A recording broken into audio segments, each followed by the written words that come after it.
Word of Life Broadcasting. Your spiritual welfare is our concern. This message is brought to you by the Deeper Christian Life Ministry. We are looking at Matthew chapter 19. À ń yẹ ìrere Matthew wò orí kọkànléníogún. And we're looking at it from verse 3. A sì ń yẹ̀ wò láti ẹsẹ̀ ìkẹta. The Pharisees also came unto him, tempting him, and saying unto him, Is it lawful for a man to put away his wife for every cause? Àwọn Farisí wá sọ́dọ̀ rẹ̀, wọ́n ń dán an wò, wọ́n sì wí fún un pé ó wá tọ́ fún ọkùnrin kí ó kọ aya rẹ̀ sílẹ̀ nítorí ọ̀ràn gbogbo. They were asking a question on the divorce. Wọ́n ń béèrè ìbéèrè nípa ìkọnisílẹ̀. We are thankful to God that they came to the right source to ask their question. A dúpẹ́ lọ́wọ́ Ọlọ́run wípé wọ́n darí ìbéèrè wọn sí ìkòkòkònà bíi tí ó ti tọ̀nà gan. We are grateful to God that they did not go to ask people like Peter or James or John or Matthew or any of the disciples. A dúpẹ́ lọ́wọ́ Ọlọ́run pé wọn kò lọ béèrè lọ́wọ́ Matthew, Johanu, Anderu àtàbí Jacobu àwọn ẹnikẹ́ni nínú àwọn ọmọ ẹ̀yìn Jésù Kristi. And so they went to the right source to ask their question. Nítorí náà wọ́n lọ síbi tí ó tọ̀nà gan láti lọ béèrè ìbéèrè They wọn. asked the Lord Jesus Christ, Wọ́n lọ bí Olúwa Jésù Kristi. who was there at the beginning Ẹni tí ó wà níbẹ̀ láti when àdìsíkọ́ the ṣe. Father was making the world by the spoken word. Nígbà tí baba ń dá ayé nípa ọ̀rọ̀ rẹ̀. When he created Adam and Eve. Nígbà tí ó dá Ádámù òun Éfà. When the Father said unto the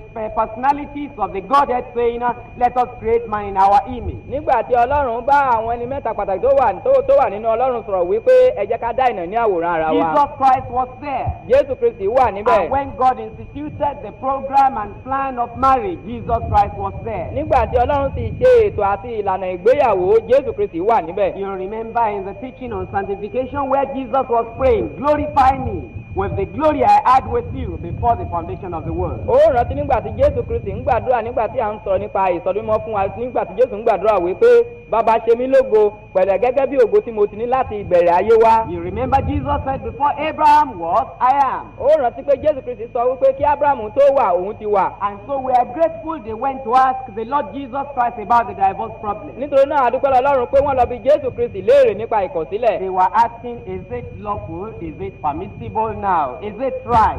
Wọ́n ń béèrè pé ǹjẹ́ ó tọ̀nà ǹjẹ́ ó jẹ́ ohun tí ó ṣeé ṣe ní ìsinsìnyí For ǹjẹ́ ó a tọ̀nà man fún to yàn. divorce his wife. Fún ènìyàn láti kọ aya rẹ̀ sílẹ̀. They asked the question right because they didn't mention his wife in the plural. They knew that it was only one wife. A dúpẹ́ pé wọ́n béèrè ìbéèrè náà ní ọ̀nà tó yanjú gan ọ̀rọ̀ ìyàwó kan ṣoṣo ni wọ́n sọ níbẹ̀ nítorí wọ́n mọ̀ pé ìyàwó kan ló tọ́ sí Then ọkùnrin they kan. were asking, is it lawful for a man to leave his wife for every cause, for every excuse? Wọ́n wá ń béèrè lọ́wọ́ Jésù pé ǹjẹ́ ó wá tọ́ fún ọkùnrin láti kọ aya rẹ̀ sílẹ̀ nítorí ọ̀ràn gbogbo nítorí wàhálà kan bí. And today there are many people there are many places where they think they can justify divorce. Bákan náà ni ọ̀pọ̀lọpọ̀ ènìyàn lónìí tó ń lérò wípé àwọn lè rí ìdí kan pàtàkì fún ìkọ̀sílẹ̀. And they do it for some causes. Wọ́n sì máa ń ṣe wọ́n nítorí àwọn ìdí kan. Sometimes the woman has not given birth to children after 2 years or 3 years or 7 years, and they feel, well, they have tried and endured. They just have to have paper given to this woman from the court and kick her out, divorce her. Bóyá ìyàwó yìí kò bí látìgbà tó ti wọlé ọkọ bí ọdún méjì mẹ́ta tàbí ọdún méje kò bí ọmọ nítorí náà wá sọ lọ́kàn wọn pé mo ti gbìyànjú mo ti mú sùúrù tó nítorí náà yẹ kí n jáwé ìkọ̀sílẹ̀ fún kí n sì lè jáde kúrò nínú ilé mi. On the other hand, there are men who say this woman can have too many children. And before you meet her, she has got a child. I think you will go. Ní ìdàkejì àwọn lè wí pé obìnrin ti lè bímọ púpọ̀ jù kó tó bá a pàdé rárá ó ti lóyún ó ti bímọ nítorí náà ó gbọ́dọ̀ lọ. Other people say it's only a girl that she gives birth to all the time. I think you will have to go and leave this house so that I would have somebody else, have a man that will be able to replace me and propagate my image. Àwáwí àwọn ẹlòmíràn ni wípé obìnrin yìí kò rí ọmọ mìíràn bí ju kìkì obìnrin lọ mo rò pé ó yẹ kó wá kúrò nílé mi báyìí kí n lè fẹ́ ẹlòmíràn tí ó bí ọkùnrin fún mi. At other times it is because of tension among them with the in-laws. And because of this tension, the woman feels that to have rest, I think I will leave this home and find another man for myself. Ìgbà mìíràn ó lè jẹ́ pé nítorí wàhálà tàbí ìdààmú àwọn ẹbí tàbí àwọn àna ọkọ rẹ̀ ni yóò mú láti sọ wípé mo rò pé kí n bá lè nísìmí ọkàn mo rò pé ó yẹ kí n jáde kí n wá ọkọ mìíràn fẹ́. At other times it is because of no readjustment in their emotional differences and circumstances. When the man feels like a meeting with the woman is not ready. When the woman is ready, the man is not ready. And because there is no proper adjustment between them, they feel that the best way to go about it divorce. nígbà mìíràn ó lè jẹ́ pé àìlè máradúró àti àìlè mú sùúrù fún ara wọn nígbà tó bá dàbí pé wọ́n fẹ́ ṣe tọkọ-tìyàwó ìyàwó á lóun ò tí ì ṣe tán tó bá jẹ́ ọkọ ló sọ ọkọ pàápàá ní òun ò tí ì ṣe tán nípa báyìí wọn á lérò wípé ọ̀nà àbáyọ ni wípé kí àwọn fira àwọn sílẹ̀ kó ń ká kó máa bá tirẹ̀ At lọ. other times, a man who did not reveal to the wife before they married that he's a criminal, well, he goes to do something and he's sentenced to prison 10 years, 20 years. The wife says, God even will understand this one. Before this man comes out of the prison, I'm old already. I think I have to divorce. ẹlòmíràn bóyá nítorí pé ó lọ fẹ́ ọ̀daràn tí kò sì sọ fún aya rẹ̀ pé ọ̀daràn lòun nígbà tó sì wàá hùwà ọ̀daràn wọ́n wá jù sí ẹ̀wọ̀n bí ọya ọdún mẹ́wàá tàbí ogún ọdún ìyàwó sọ pé ọlọ́run pàápàá ò ní dá mi lẹ́bi mo lérò pé tí n bá ní kí n dúró kọkùnrin yìí jáde màá ti darúgbó nítorí náà màá kẹ́rù mi màá jáde. There are other times to have married before you became a Christian. àwọn ìgbà mìíràn wà tó jẹ́ pé o ti fẹ́ ìyàwó kí o tó do And nígbàgbọ́. later you came across the gospel. nígbà tó wá yá o wá báyìí rere pàdé You got saved. ó sì dẹ́ni And ìgbàlà you started loving the things of God. ó sì bẹ̀rẹ̀ sí fẹ́ràn àwọn nǹkan ti ọlọ́run. Every crusade you want to be there, that is okay. gbogbo ìsọjí pátá ló fẹ́ wà níbẹ̀ lè sì dára You bẹ́ẹ̀. want to go to Bible study. o fẹ́ lọ síbi ìkẹ́kọ̀ọ́ bíbélì. You want to go to retreats like this. o fẹ́ lọ síbi ìpàgọ́ àjọ báyìí. You want to move from the one spiritual church where they are burning candles to a gospel church. o fẹ́ kúrò nínú ìjọ ẹlẹ́mìí tán ibi tí wọ́n ti ń san àbẹ́là lọ sínú ìjọ oníhìnrere. But the man you married when you were an unbeliever ṣùgbọ́n ọkùnrin tó fẹ́ nígbà tí o wà ní aláìgbàgbọ́ is still an unbeliever. òun sì já aláìgbàgbọ́ And síbẹ̀. the man says you cannot continue going to all the crusades and retreats and everything. ọkùnrin wa sọ wípé o ò lè tẹ̀sọ́jà sí máa lọ sí gbogbo ìsọjí gbogbo ìpàgọ́ àjọ báyìí ní gbogbo ìgbà. Then later you hear about a believer must not marry an unbeliever. nígbà tó wáyá wa gbọ́ pé onígbàgbọ́ kò gbọdọ̀ fi aláìgbàgbọ́. There is no agreement between light and darkness. kò sí ìrẹ́pọ̀ láàrin òkùnkùn àti ìmọ́lẹ̀. And here you have been married 3 months or 3 years or 5 years or 7 years before you became a Christian. ìwọ sì ní bóyá o ti lọ́kọ níbi oṣù mẹ́ta oṣù márùn-ún ọdún mẹ́fà ọdún méjì tàbí ọdún mẹ́rìnlá kí o tó do nígbàgbọ́. Well, and you are feeling that, well, since I'm a believer now, and my husband or wife is an unbeliever, I think I will divorce and then find somebody else who is a Christian like myself. o sì wá ń lérò pé nísinsìnyí mo ti wá di onígbàgbọ́ mo lérò pé ó yẹ kí n wá wọ onígbàgbọ́ bíi tèmi báyìí bóyá lọ́kùnrin tàbí lóbìnrin kó lè dàbí èmi náà. And you are feeling that you may be justified. o sì wá lérò pé bóyá tí o bá ṣe lé ìyá ò dá o láre. At other times it is because the man, after you have lived together for 5 years or for more than that, ìgbà mìíràn bóyá ìwọ pẹ̀lú ọkùnrin yìí tàbí ìyàwó rẹ ti jọ gbé pọ̀ bí ọdún márùn-ún tàbí kú jù bẹ́ẹ̀ lọ. then because there is so much work to do in the house, ṣùgbọ́n nítorí pé iṣẹ́ pọ̀ tó bẹ́ẹ̀ gẹ́ nínú ilé láti ṣe. you had a maid, o ní ọmọ ọ̀dọ̀. and then you went to the market. o sì lọ sí Before ọjà. you came, your wonderful husband had taken the maid and they are met together. o sì lọ sọ́jà kí o tó dé ọkọ rẹ oníyanu yìí ó ti mú ọmọ ọ̀dọ̀ wọnú ilé ó sì ti bá a lò pọ̀. And then when you come back, nígbà tó wá padà dé. number one, you beat the child and you beat life out of her and then send her back home and then you tell the man, this is my last day in this house, we are going to divorce. ohun àkọ́kọ́ tó ṣe ni pé o mú ọmọ ọ̀dọ̀ rẹ obìnrin yìí ó nà ó fẹ́ gbẹ̀mí lẹ́nu ẹ̀ tán o sì rán padà sílé ó wá sọ fún ọkọ pé eléyìí gan ló pin mi nínú ilé yìí ó fẹ́ kẹ́rù ẹ̀. At other times it is because somebody came to the house and introduced herself and said, well, I am the junior sister of your husband and I came to Lagos or I came to the town, there is no house where I will live. And your husband also says, yes, you see, in our village, this cousin and this uncle, this is how we are related. ẹlòmíràn bóyá ìgbà mìíràn nínú ilé o kàn rí pé àlejò kan wọlé tán ọkọ rẹ wá sọ fún wọn wípé ẹ̀gbọ́n mi ni ọkọ rẹ ẹbí kan náà jọ ni wá ọkọ náà sọ pé lóòótọ́ ni ní abúlé wa lọ́hùn bàbá tó bí bàbá tó bàbá mi àwọn ni ẹbí wa ni nígbà náà ẹ bẹ̀rẹ̀ sí lọ síwájú bẹ́ẹ̀. And therefore you as a wife, you say it's okay, you put that lady into the boys' quarter. ìwọ ìyàwó sọ pé bẹ́ẹ̀ ni lóòótọ́ o sì fi àlejò yín sí ilé àlejò lẹ́yìnkùlé. Before you know, the junior sister to this, your husband has got pregnant from your husband. kí o tó mọ̀ wípé àbúrò ọkọ rẹ ni àbí àbúrò rẹ̀ kọ́ ó ti lóyún. And then you say, what will I do? You begin to pack your load. wá ń rò pé kí ni kí wọ́n á ṣe nísinsìnyí o bẹ̀rẹ̀ sí palẹ̀ rù ẹ But mọ́. you better be patient lest you find that packing your load may not be the will of God. ó jẹ́ ya ní sùúrù bóyá kó má bàa gidigbẹ̀yìn kó mọ̀ wípé kíkẹ́rù ẹ bẹ́ẹ̀ yẹn kò ní bá fẹ́ Ọlọ́run. At other times, it is not even because of that. ìgbà mìíràn ó tilẹ̀ má jẹ́ torí eléyìí. It is because the man will not spend money for the home. bóyá nítorí pé ọkùnrin yìí kò ní náwó sínú ilé. He will build one factory there, one house there, one house there, but there will be no food in the kitchen. akọ ilé-iṣẹ́ kan sọ̀hún akọ ilé mi sí bí akọ mi sọ ṣùgbọ́n kò ní tó ń jẹ ní ilé He has ìdáná. a big car, he has rug on the ground, he has fridge, he has television, but no food in the house. ó ní mọ́tò ayọ́kẹ́lẹ́ ńlá ó ní gbogbo àwọn ohun èmìrè tí a fi ṣe ọ̀ṣọ́ ilé ṣùgbọ́n síbẹ̀síbẹ̀ kò fi oúnjẹ.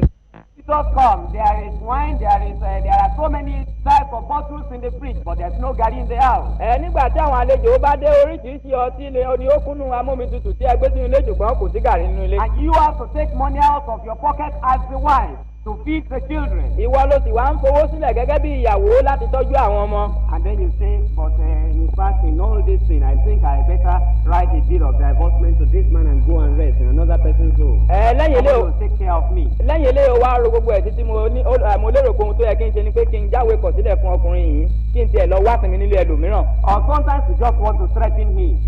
Tàbí bóyá nígbà mìíràn o sákàn fẹ́ dẹ́rù bá. You begin to pack your load. Ó wá bẹ̀rẹ̀ sí kẹ́rù ẹ. Well, if you are a believer and you do that, it may not be wise. Tí o bá jó nígbàgbọ́ tí o bá ṣe bẹ́ẹ̀ eléyìí lè má mọ̀gbọ́n wá. Then you run to your mother's house. O sì wá sá lọ sílé màmá ẹ. You are thinking that the man will come. Wá lérò pé ọkùnrin fẹ́ wá bẹ̀ mí. 1 month, the man, because of his pride, doesn't come. Ọkùnrin nítorí ìgbéraga ọkàn rẹ̀ kò wá. 2 months, doesn't come. Oṣù kejì kò yọjú. And then you also, because you are feeling ashamed now that since I found out this man does not come to bed, does not regard my people, if I pass back, it will be a shame. Ìwọ pàápàá nítorí ìtìjú rẹ o fẹ́ lọ bẹ́ẹ̀ nígbà jẹ́ pé fúnra ẹ̀ ló kẹ́rù jáde tí n bá ní kí wọ́n á lọ bẹ̀ẹ́ nsìn ìtìjú ló máa jẹ́ And when the man waits for 6 months and then wait for 1 year, he says, I'm not going to become a bachelor before my death. I've married and I'm going to live a married life, and goes to pick somebody else. Then you come to the house and say, no, you have gone. Let's go to the court and finish it off. Nígbà tí ọkùnrin sì dúró fún oṣù mẹ́fà tàbí ọdún kan tí kò gbúrò rẹ̀ mọ́ ó wá lérò pé n kò ní di àpọ́n kí n tó wọ sàárè ó lọ wá ìyàwó mìíràn ó ti gbéyàwó sínú ilé ìwọ́sẹ̀ wá kẹ́rù ṣẹ̀ wá ń bọ̀ wá sọ fún mi pé ó ti o ẹlòmíràn ti gbàyè rẹ̀ jẹ́ ká lọ sí ilé ẹjọ́ ká lọ yanjú ẹ̀. All around us in our community. Nítorí náà ní àyíká wa ní gbogbo ìgbà. There are many things that are causing divorce all around. Oríṣiríṣi àwọn nǹkan báwọn yìí ni ó ń fa ìkọ̀sílẹ̀. And it makes children to be without home training because the father is one way, the mother is another way. Ó sì ń jẹ́ kí àwọn ọmọ kan kó má ní ẹ̀kọ́ ilé nítorí pé bàbá ń gbé lẹ́gbẹ̀ẹ́ kan ìyá náà ń gbé níbòmíràn. Sometimes the mother has children here, 2 of them, then has another 3 children here, another 4 children there. Àbóyá nígbà mìíràn ṣe ni màmá ọmọ ẹ̀ ń bímọ káàkiri ó bí méjì síbí ó bí mẹ́ta sọ́hùn ó bí mẹ́rin síbòmíràn. Nobody to take care of those children. Kò sí ẹnìkan tí yóò ṣètọ́jú àwọn ọmọ wọ̀nyí. Because you know anybody the man marries after you have left is not going to take care of your children because you have gone, he's going to take care of our own children first. Nítorí ọ̀wọ́ náà mọ̀ wípé ẹni tí ọkọ rẹ̀ bá fẹ́ lẹ́yìn tí ó lọ tán kò ní ṣètọ́jú àwọn ọmọ tirẹ̀ tó bá bí ló máa tọ́jú rẹ̀. So it is good to ask this question, and these people came to ask Jesus, is it lawful for a man to put away his wife for every cause? Nítorí náà ó dára lọ́pọ̀lọpọ̀ láti wá béèrè irú ìbéèrè yìí wọ́n sì wá béèrè lọ́wọ́ Jésù Kristi ǹjẹ́ ó dára fún ọkùnrin kí ó kọ aya rẹ̀ sílẹ̀ nítorí ọ̀ràn gbogbo. To treat this problem of divorce, we must clear a point very well. Kí a tó lè sọ̀rọ̀ yanjú ketekete nínú ọ̀rọ̀ ìkọ̀sílẹ̀ yìí a ní láti kọ́kọ́ yanjú kókó kan náà. There are some people who do not understand the institution of marriage. You say that, well, I married when I was an unbeliever, and God doesn't count my marriage because I was an unbeliever. Ẹlòmíràn kò mọ ìgbékalẹ̀ ètò ìgbéyàwó láti ọwọ́ Ọlọ́run nítorí náà a máa lérò wípé mo ti fẹ́yàwó kí n tó di onígbàgbọ́ nítorí náà ó yẹ kí wọ́n á ṣe bí onígbàgbọ́ ṣe ń ṣe. Now they will feel that God doesn't count them as married because at that time they were unbelievers, and God doesn't get himself concerned with the marriage of unbelievers. They will say. Wọ́n á lérò wípé Ọlọ́run kò ka ìgbéyàwó tí àwọn ṣe ńgbà tí àwọn kò tí ì di onígbàgbọ́ sí nítorí náà Ọlọ́run fẹ́ kí àwọn ṣẹ̀ṣẹ̀ wá fẹ́ ìyàwó gẹ́gẹ́ bí onígbàgbọ́ nísinsìnyí wọ́n máa wí. They will say it was in darkness.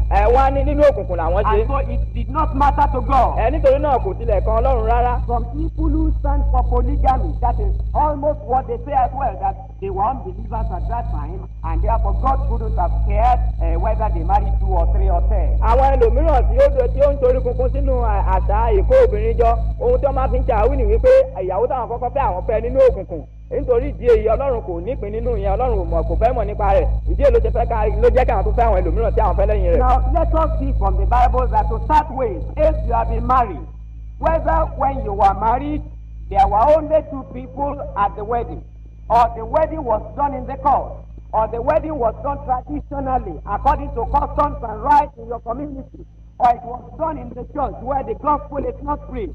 Once you are married, you saw the parents' consent, you paid the dowry, and the person got to you. you have married. You see that from the Bible. ẹ jẹ́ kí a wá ṣàyẹ̀wò láti nínú bíbélì dáadáa bóyá nígbà tí o ṣe ìgbéyàwó tìrẹ bóyá èèyàn méjì ló wà níbẹ̀ yìí tàbí o ṣe nínú ilé ẹjọ́ tàbí o lọ ṣe nínú ṣọ́ọ̀ṣì níbi tí àlùfáà kò tilẹ̀ mọ ìrere ṣùgbọ́n wọ́n sàkóyún yín pọ̀ ṣá tàbí o sàkàn ṣe àwọn ọ̀pọ̀lọpọ̀ èèyàn sì pọ̀ níbẹ̀ ní ìwọ̀n ìgbà tí ó bá jẹ́ pé o ti ṣègbéyàwó báyìí nìyẹn ló ti kó wá sínú ilé rẹ o ti fẹ́yàwó nìyẹn a ó rè lé nínú ọ̀rọ̀ Ọlọ́run. Look at Matthew chapter 14. ẹ jẹ́ ká wo Matthew orí 14. We want to see verse 3. a fẹ́ wo ẹsẹ̀ Verse 3. ẹsẹ̀ kẹta. For Herod had laid hold on John and bound him and put him in prison for Herodias' sake, his brother's wife. Hẹ́rọ́dù sá ti mú Jòhánù ó dè é ó sì fi sínú túbú nítorí Hẹ́rọ́dì àyà Fílípì arákùnrin rẹ̀. Every reader of the Bible knew that Herod was not a disciple, was not a believer. He was an unbeliever. Gbogbo èèyàn tí ó ń ka bẹ́ẹ̀lì ni ó mọ̀ wípé Hẹ́rọ́dù kì í ṣe onígbàgbọ́ kì í ṣe ẹni tó mọ̀ nípa ọ̀rọ̀ Ọlọ́run ó jẹ́ aláìgbàgbọ́. And Herodiah who told her daughter to ask for the head of John the Baptist was herself not a Christian. Hẹ́rọ́díà kan náà tí ó sì béèrè fún orí Jòhánù Baptist òun pàápàá kì í ṣe onígbàgbọ́ kèfèrí ni. And there is no record to prove that Philip himself, Herod's brother, was a Christian. Kò sì sí àkọsílẹ̀ kan tí a lè fi mọ̀ pé Fílípì pàápàá tí ó jẹ́ arákùnrin Hẹ́rọ́dù bóyá onígbàgbọ́ ni. Now, therefore, these were unbelievers that were concerned. Nítorí náà àwọn aláìgbàgbọ́ gan ni ọ̀rọ̀ yìí kàn báyìí. And yet, the Herodiah was called Philip's wife, which means that the marriage was recognized, even though they were unbelievers. This was still a wife. Síbẹ̀síbẹ̀ a pe Herodiah ní aya Fílípì èyí ni pé ìyà ìgbéyàwó wọn ó jẹ́ nǹkan tí gbogbo èèyàn mọ̀ wọ́n sì mọ Herodiah ní aya Fílípì aya kanjú náà lóní. And so God recognizes marriage as an institution, whether it is a marriage in the church or outside the church, for unbeliever, for believers. Nítorí náà Ọlọ́run jẹ́ ẹni tí ó mọ ohun gbogbo nípa ìgbéyàwó ìbáà jẹ́ pé nínú ṣọ́ọ̀ṣì láṣẹ tàbí níbikíbi tí a bá ti ṣe níwọ̀n gbàtà bá ti so wá pọ̀ ìyàwó tọ́kọ àti ìyàwó náà ni wá. That is not saying that you as a Christian when you want to marry you go to the court. What we are saying is that what has been done and it is already married. Eléyìí kò wá túmọ̀ sí pé ìwọ onígbàgbọ́ tó bá fẹ́ ṣe ìgbéyàwó níṣe kó wá lọ sí ilé ẹjọ́ ohun táwọn ni pé ohun tó ti ṣe ìgbéyàwó ni. For John verse 4 said unto him, it is not lawful for thee to take her. Ẹsẹ̀ kẹrin Jòhánù sáà ti wí fún un pé kò tọ́ fún ọ láti ní. And so it is clear here that the marriage of Herod was recognized as marriage. I'm not talking of whether he prayed or not before he chose the wife, but once the marriage was contracted, it was recognized as marriage. Níhìn a rí i pé Ọlọ́run pàápàá mọ̀ ni ó fi ọwọ́ sí ìgbéyàwó Herod ní Herodiah àti Fílípì ní. Recognize the marriage, not that he left there. Ọlọ́run rí i wípé àwọn méjèèjì ti fẹ́ra wọn gẹ́gẹ́ bí tọkọ-tìyàwó ó sì mọ̀ wípé wọ́n ti fẹ́ra wọn bóyá nígbà tí wọ́n ṣe bóyá wọ́n ṣe ètò ṣe tàbí wọn ò ṣe níwọ̀n ìgbà tí wọ́n ti fẹ́ra wọn àkọ́ bóyá wọ́n ti gbàdúrà tàbí wọn ò gbàdúrà sí Ọlọ́run ṣùgbọ́n náà ìgbà tí wọ́n ti kó tí wọ́n ti jọ ń gbélé ara wọn Ọlọ́run ti mọ̀ wọ́n ní tọkọ-tìyàwó. Now look at Luke chapter 16. Ẹ jẹ́ ká wo Luke orí 16. Look at verse 14. Ẹsẹ̀ 14. And the Pharisees also, which were covetous, had all these things and they derided him. Àwọn Farisí tí wọ́n sì ní ojú kòkòrò sì gbọ́ gbogbo nǹkan wọ̀nyí wọ́n sì yọ ṣùtì sí i. Now you know that the covetous will not inherit the kingdom of heaven. Ó mọ̀ wípé àwọn olójú kòkòrò kì yóò lè jogún ìjọba ọ̀run. And the Pharisees who were covetous who derided Christ were not believers, were not Christians. Àwọn Farisí wọ́n sì jẹ́ olójú kòkòrò tí wọ́n yọ ṣùtì sí Kristi wọn kì í ṣe onígbàgbọ́. And he was talking to them from verse 15. Ó sì ń bá wọn sọ̀rọ̀ láti ẹsẹ̀ 15. He went on down all through to verse 18. Ó sì bẹ̀rẹ̀ sí sọ̀rọ̀ títí dé ẹsẹ̀ 18. It was in verse 18 he told them, whosoever putteth away his wife, he recognized that these Pharisees who had married had already married, and marriage is recognized. Ní ẹsẹ̀ 18 ló sọ fún wọn pé ẹnikẹ́ni tó bá kọ aya rẹ̀ sílẹ̀ èyí ni pé àwọn Farisí Jésù mọ̀ wípé wọ́n ti fẹ́yàwó wọ́n sì ti ṣe náà nìyẹn. And it is clear that when Pilate was sitting on the judgment seat, the Bible talks of his wife. He's called wife even though they are not believers. Yet the marriage is still marriage. A sì lè rántí pé nígbà tí Pílátù tí ó jókòó láti máa ṣe ìdájọ́ nígbà tó mú Kristi wá síwájú rẹ̀ a sọ nípa ìyàwó rẹ̀ tó ránṣẹ́ sí i ìyẹn pé Ọlọ́run mọ̀ wípé Pílátù pàápàá ti fẹ́yàwó. This is not talking about second wife or third wife. It's the only one wife that the Bible recommends, and that fourth wife is recognized for the unbeliever as that unbeliever's wife. Eléyìí kìí ṣe pé à ń sọ nípa ẹni tó ti fẹ́ ìyàwó méjì tàbí mẹ́ta ṣùgbọ́n ìyàwó kan ṣoṣo ni Ọlọ́run mọ̀ nípa rẹ̀ àní pàápàá fún aláìgbàgbọ́ ìyàwó kan ṣoṣo náà ni. And you remember that Cain was not a believer, and the Bible says Cain went out and he took a wife unto himself. So his marriage was recognized even though he was not a believer. A sì lè mọ̀ wípé Káínì pàápàá sọ fún wa pé ó jáde lọ ó sì lọ fẹ́ ìyàwó èyí tó tilẹ̀ jẹ́ pé aláìgbàgbọ́ ni ìyàwó kan ṣoṣo náà ni ó fẹ́ Ọlọ́run sì rí nígbà tó ṣe eléyìí. Now when that wife is brought home, God has known that these people are married, and death only is the thing that can part them, even as unbelievers. That's the word of God. Nígbà tí wọ́n bá ti ṣe eléyìí tí obìnrin bá ti wọnú ilé ọkùnrin gẹ́gẹ́ bí ìyàwó rẹ̀ Ọlọ́run mọ̀ wípé wọ́n ti fẹ́ ìyàwó ikú nìkan ló sì gbọdọ̀ yà wọ́n eléyìí gan ni ọ̀rọ̀ Ọlọ́run. So this divorce problem, how did Christ solve it? Nítorí náà wàhálà ìkọ̀sílẹ̀ yìí báwo ni Kristi ṣe yanjú rẹ̀. Now you know that whether you marry as a believer or as an unbeliever, your first wife or your first husband and your only husband is still your husband if that husband is still alive, or that wife is still your wife if that wife is alive. O gbọ́dọ̀ mọ̀ wípé níwọ̀n ìgbà tí o bá ti ní ìyàwó tàbí ọkọ ìyàwó àkọ́kọ́ tí o bá kọ́kọ́ fẹ́ tàbí ọkọ tí o bá kọ́kọ́ fẹ́ ní òwúrọ̀ kùtùkùtù òun ni ọkọ rẹ ìbáàjà aláìgbàgbọ́ níwọ̀n ìgbà tí ẹni bá ti wà láàyè tó bá ti jẹ́ obìnrin pàápàá níwọ̀n ìgbà tí obìnrin bá ti wà láàyè ẹni tó kọ́kọ́ fẹ́ yẹn ni ìyàwó rẹ. We're looking at Matthew chapter 19 verse 4. Àyè Matthew orí kọkàndínlógún ẹsẹ̀ ìkẹrin wò. And he answered and said unto them, Have ye not said that he which made them at the beginning made them male and female? Ó dáhùn ó sì wí fún wọn pé ẹ̀yin kò ti kà á pé ẹni tí ó dá wọn ní ìgbà tètè kọ́ ṣe ó dá wọn ti akọ ti abo. Some people will not want to tell sinners the truth on marriage and divorce. Jesus was talking to Pharisees who were not believers, and he told them very, very clearly, in clear terms, the standard of God on marriage. He asked them, Have you not read it? And we ask people today, whether you are Anglican or Methodist or Presbyterian, did you not say it as a marriage vow, until death us do part, for better, for worse? What's the meaning of that? Àwọn ẹlòmíràn kì í fẹ́ sọ òtítọ́ tó wà níbi ìgbéyàwó wọn kì í fẹ́ wàásù òdodo rẹ̀ nígbà tí wọ́n bá ń ṣe ìgbéyàwó fún àwọn ènìyàn ṣùgbọ́n Jésù Kristi níhìn ó ń bá àwọn tó ti ẹ̀jẹ̀ Farisí tán jẹ́ kèfèrí ó ń bá wọn sọ̀rọ̀ ó sì mú wọn lọ sí ìbẹ̀rẹ̀ wípé ẹ̀yin kò wá ti kà á pé ẹni tó dá wọn lẹ́tà àti kọ́jú dá wọn ní takọ àti ti abo. Nítorí náà tí a bá sọ̀rọ̀ ìgbéyàwó lónìí ìbàjẹ́ láàrin Methodist tàbí àwọn Anglican tàbí irú ìjọ yòówù kí a jẹ́ a mọ̀ wípé nígbà tí a ń ṣe ìgbéyàwó ìlérí tí a ń ṣe ni wípé nínú àìsàn àti nínú ìlera títí ikú yóò fi yà wá kí ni ìtumọ̀ eléyìí.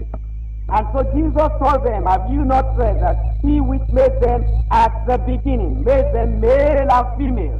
Jésù dá ó sì wí fún wọn pé ẹ̀yin kò tá a ti kà á pé ẹni tó dá wọn ní ìgbà àtètèkọ́ṣe ó dá wọn ti akọ ti abo. Wherefore they are no more twain but one flesh. Ó sì wí pé nítorí náà wọn kì í ṣe méjì mọ́ bí kò ṣe ara kan. It says they are one flesh because they have married. Ó ní wọ́n jẹ́ ara kan nítorí pé wọ́n ti ṣègbéyàwó. And Jesus said, What God has joined together, let not man put asunder. Jésù wá wípé nítorí náà ohun tí Ọlọ́run bá so ṣọ̀kan kí ènìyàn kí ó má ṣe yà wọ́n. Really, that is the end of Jesus' teaching on the permanency of marriage. Ní tòótọ́ eléyìí gan ni òpin ẹ̀kọ́ tí Jésù kọ́ wọn nípa ìgbéyàwó tí kò gbọdọ̀ yẹ̀. This is the end of his answer to the first question they asked. Can a man put away his wife for every cause? He referred them back to the beginning and said, once they marry, they are one flesh. What God has done together, let no man put asunder, and he put a full stop. Pẹ̀lú ìdáhùn yìí Jésù Kristi ti fi òpin sí ìdáhùn ìbéèrè tí wọ́n bi léèrè wípé ǹjọ́ wa tọ́ fún ọkùnrin láti kọ aya rẹ̀ sílẹ̀ nítorí ọ̀rọ̀ gbogbo. Ó mú ọ lọ sí ìbẹ̀rẹ̀ wípé láti àtètèkọ́ṣe ẹni tó dá wọn ní takọ-tabo. Nítorí náà wọn kì í ṣe méjì mọ́ ṣùgbọ́n di ara kan. Nítorí náà ohun tí Ọlọ́run bá ti so pọ̀ kí ẹnikẹ́ni má ṣe yà wọ́n ó sì dúró síbẹ̀. But because these Pharisees still wanted excuses. Ṣùgbọ́n nítorí pé àwọn Farisí wọ́n sì ń wá àwáwí síbẹ̀. And they have not left Moses to believe Jesus. Wọn kò sì sí ìfi Mósè sílẹ̀ kí wọ́n gba Jésù gbọ́. Now they ask a question about what Moses permitted them to do. Wọ́n wá ń béèrè nípa àyè tí Mósè fi gbà wọ́n. And they say unto him, Why did Moses then command to give a writing of divorcement and put her away. wọ́n wí fún un pé èéṣe tí Mósè fi ṣe àṣẹ fún wa wípé kí a fi ìwé ìkọ̀sílẹ̀ fún un kí a fi kọ̀ ọ́ sílẹ̀. Now, then Jesus Christ answered in verse 8, he says unto them, Moses, because of the hardness of your heart. Ní ẹsẹ̀ kẹjọ Jésù wá dáhùn lóhùn ó wí fún wọn pé nítorí líle àyà yín ni. Not because the Father in heaven wanted you to divorce, but because of the hardness of your heart. Kì í ṣe pé bàbá yín tí ń bẹ ní ọ̀run ó ní nílùú sí ìkọ̀sílẹ̀ ṣùgbọ́n nítorí líle àyà yín ni. Not because the plan of God in marriage is that if it's not convenient you can divorce, but because of the hardness of your heart. Kì í ṣe pé nítorí pé ó jẹ́ ìdùnnú Ọlọ́run pé tí ó bá dàbí pé kò rọrùn kí a kọ̀ sílẹ̀ kí a fi wá mìíràn ṣùgbọ́n nítorí líle àyà yín ni. He suffered you to put away your wife. Òun ló ṣe jẹ́ fún yín láti máa kọ aya yín sílẹ̀. But from the beginning it was not so. Ṣùgbọ́n láti ìgbà àtètèkọ́ṣe wá kò rí bẹ́ẹ̀. There are people who still hold on to that. Àwọn ẹlòmíràn wà tó ń sì jẹ́ lé ìmú síbẹ̀. When somebody doesn't have the Holy Spirit like we had last night, his interpretation of the word of God cannot be dependable. Nígbà tí ènìyàn kan bá wà láì ní agbára ẹ̀mí mọ́ gẹ́gẹ́ bí a ṣe gbọ́ ní alẹ́ àná ìṣe ìtumọ̀ ọ̀rọ̀ Ọlọ́run yẹ kò ní jẹ́ nǹkan tí èèyàn lè fẹ́ tí ó lè fẹ́ tí èèyàn lè dì mú. And so some of the people will say, well, my husband has a hardness of heart, and because of the hardness of his heart I'm going to leave him. Nítorí náà àwọn ẹlòmíràn á wí pé àyà ọkọ mi ní àyà líle nítorí àyà líle rẹ̀ máa fi sílẹ̀. And others will say, well, I love God and I want to be an evangelist, I want to be a preacher, but my wife is a terrible woman. Ẹlòmíràn á wí pé mo fẹ́ràn Ọlọ́run, mo fẹ́ jẹ́ oníwàásù, mo fẹ́ jẹ́ ajíhìnrere ṣùgbọ́n ìyàwó mi ó máa burú jọjọ o. And she will not attend to the gospel, she will not listen to the gospel.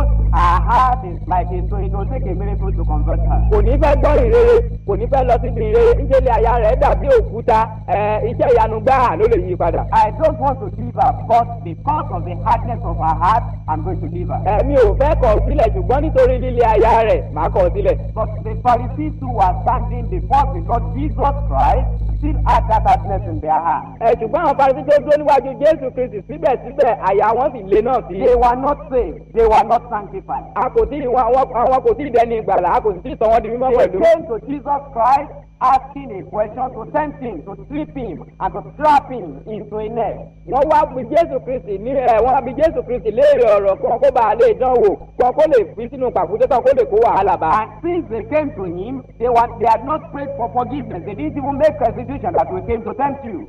Nítorí láti ìgbà tí wọ́n sì wá sí ọ̀dọ̀ rẹ̀ wọn kò tọrọ fún ìdáríjì tàbí kí wọ́n ṣe àtúnṣe wípé àwa láti wá dán wò ní. That same hardness was still in their hearts there. Nítorí náà líle àyà yìí yóò sì wà níbẹ̀ síbẹ̀. But look at what Jesus said to these people now standing before him with the hardness in their heart. Ṣùgbọ́n àwọn tí Jésù bá àwọn ènìyàn yìí sọ tí wọ́n dúró níwájú rẹ̀ pẹ̀lú líle àyà wọn. Verse 9, and I say unto you, you Pharisees who are standing before me now, even though you are not converted, even though you have hardness in your heart, the time of Moses has passed. This is now the age where grace and truth will take over, I say unto you.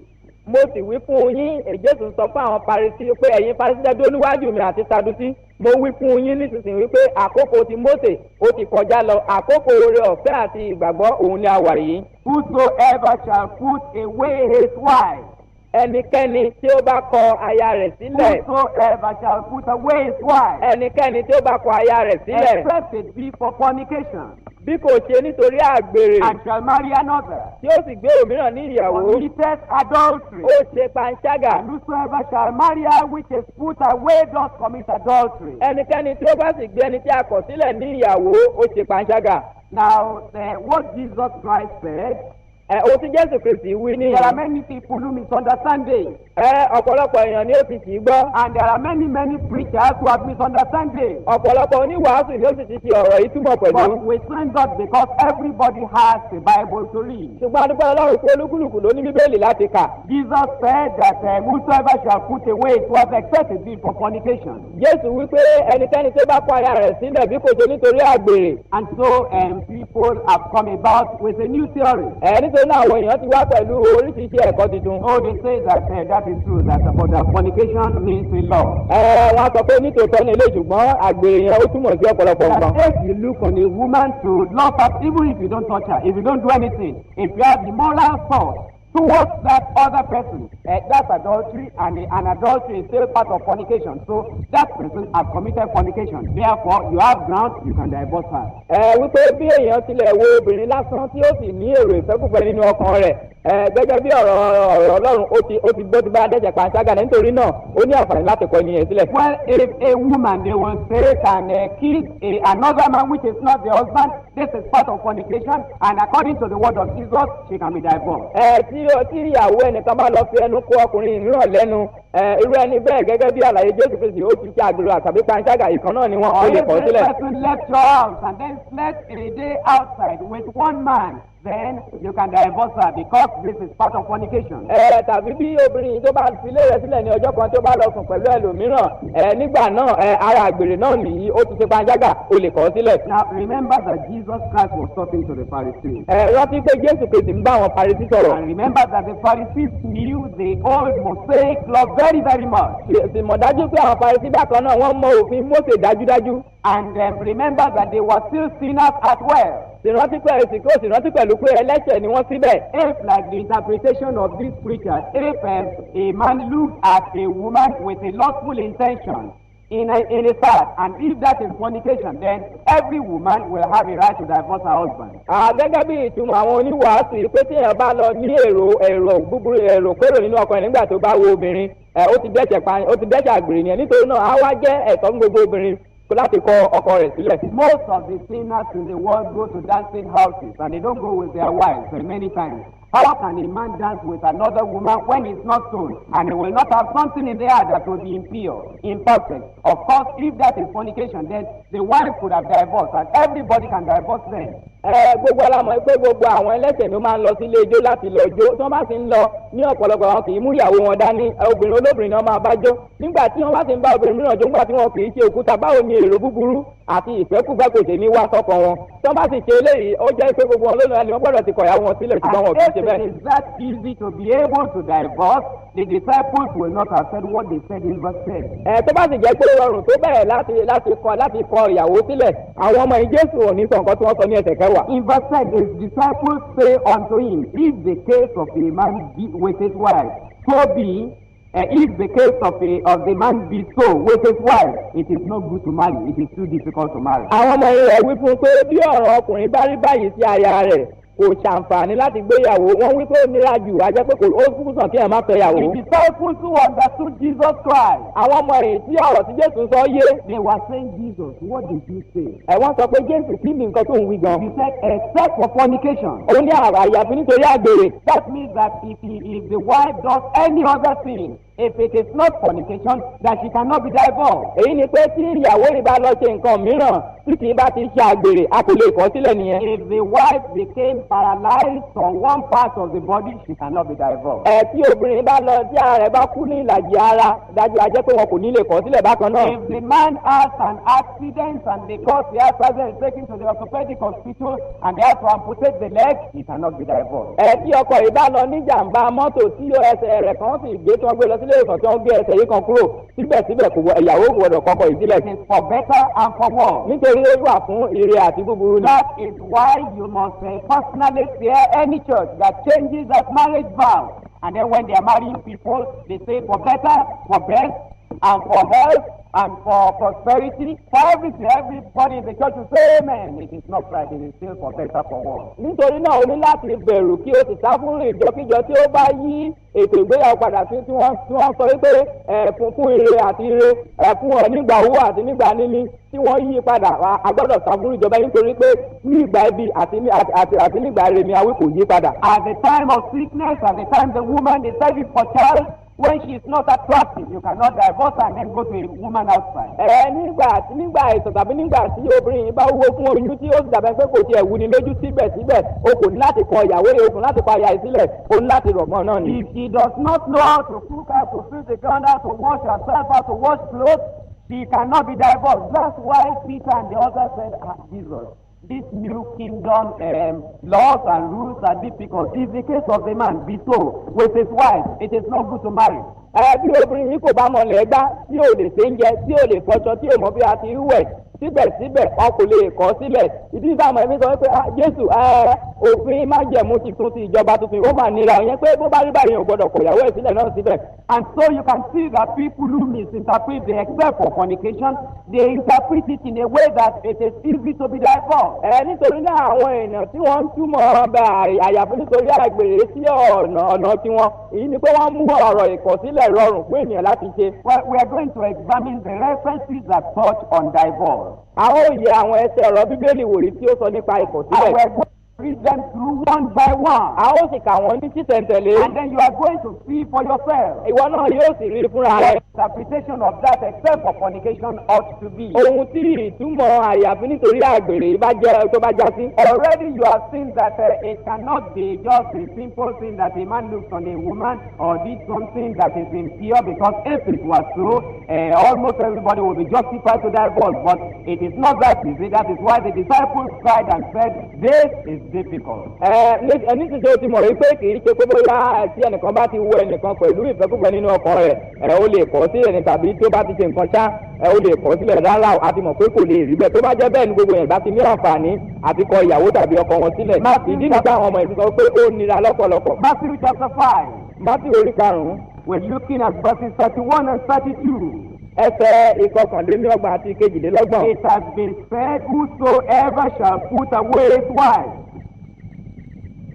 Àti wí pẹ̀lú pé ẹnikẹ́ni tó bá kọ aya rẹ̀ sílẹ̀. Let him give her a writing of divorcement. Jẹ́ kó fi ìwé ìkọ̀sílẹ̀ lé lọ́wọ́. But I say unto you. Ṣùgbọ́n èmi wí fún yín. Which means that Jesus Christ disagreed with what Moses, the concession, the permission that Moses gave to the people. Èyí ni pé Jésù Kristi lòdì sí àṣẹ tàbí àǹfààní tó fún àwọn ènìyàn. Moses gave them that concession or that permission because of the hardness of their heart. Mósè gbà wọ́n ní ààyè yìí tàbí fún wọn ní àṣẹ nítorí líle àyà wọn ni. Jesus Christ the judge, who will judge the quick and the dead, the living and the dead, he said, "But I say unto you." Ṣùgbọ́n Jésù Kristi ẹni tí ń ṣe onídàájọ́ gbogbo àlàyé àti òkú gbogbo ènìyàn ó wí pé ṣùgbọ́n èmi wí fún yín. That whosoever shall put away his wife, saving for the cause of fornication, causes her to commit adultery. Ẹnikẹ́ni tó bá kọ aya rẹ̀ sílẹ̀ bí kò ṣe nítorí àgbèrè ó mú un ṣe panṣágà. And whosoever shall marry her that is divorced committed adultery. Ẹnikẹ́ni tí ó bá sì gbẹ́ni tí a kọ̀ sílẹ̀ ní ìyàwó ó ṣe panṣágà. That is, it is wrong for you to marry somebody who has been divorced. Èyí ni pé ó jẹ́ ohun tó lòdì fún ọ láti fẹ́ ẹnìkan tó ti kọ aya tàbí ọkọ rẹ̀ sílẹ̀. Let us look at Mark chapter 10. Ẹ jẹ́ ká wo Máàkù orí 10 and see the passage that still talks on this problem of divorce. Kí a sì wo àwọn ẹsẹ̀ Ọlọ́run tí ó tún sọ nípa wàhálà ìkọ̀sílẹ̀ yìí. Mark chapter 10. Máàkù orí 10 verses 11 and verse 12. Ẹsẹ̀ 11 àti 12. He says unto them, "Whosoever shall put away his wife and marry another committeth adultery against her." Ó sì wí fún wọn pé ẹnikẹ́ni tó bá fi aya rẹ̀ sílẹ̀ tó bá sì gbé òmíràn ní ìyàwó ó ṣe panṣágà sí i. You will recognize that in Matthew, when we read Matthew, it talks about the man putting away the wife. Ó rántí pé nígbà tí a kà nínú ìrè Matthew ó sọ nípa àti ọkùnrin tí ó yà láti kọ ìyàwó rẹ̀ sílẹ̀. But now Mark makes it clearer and says that the woman is not allowed to put away the man as well in both ways. Ṣùgbọ́n nísinsìnyí Máàkù wá jẹ́ kí ó yé wa gédégbé ó wá sọ nípa àti ara pé ẹnikẹ́ni tó bá kọ aya rẹ̀ sílẹ̀.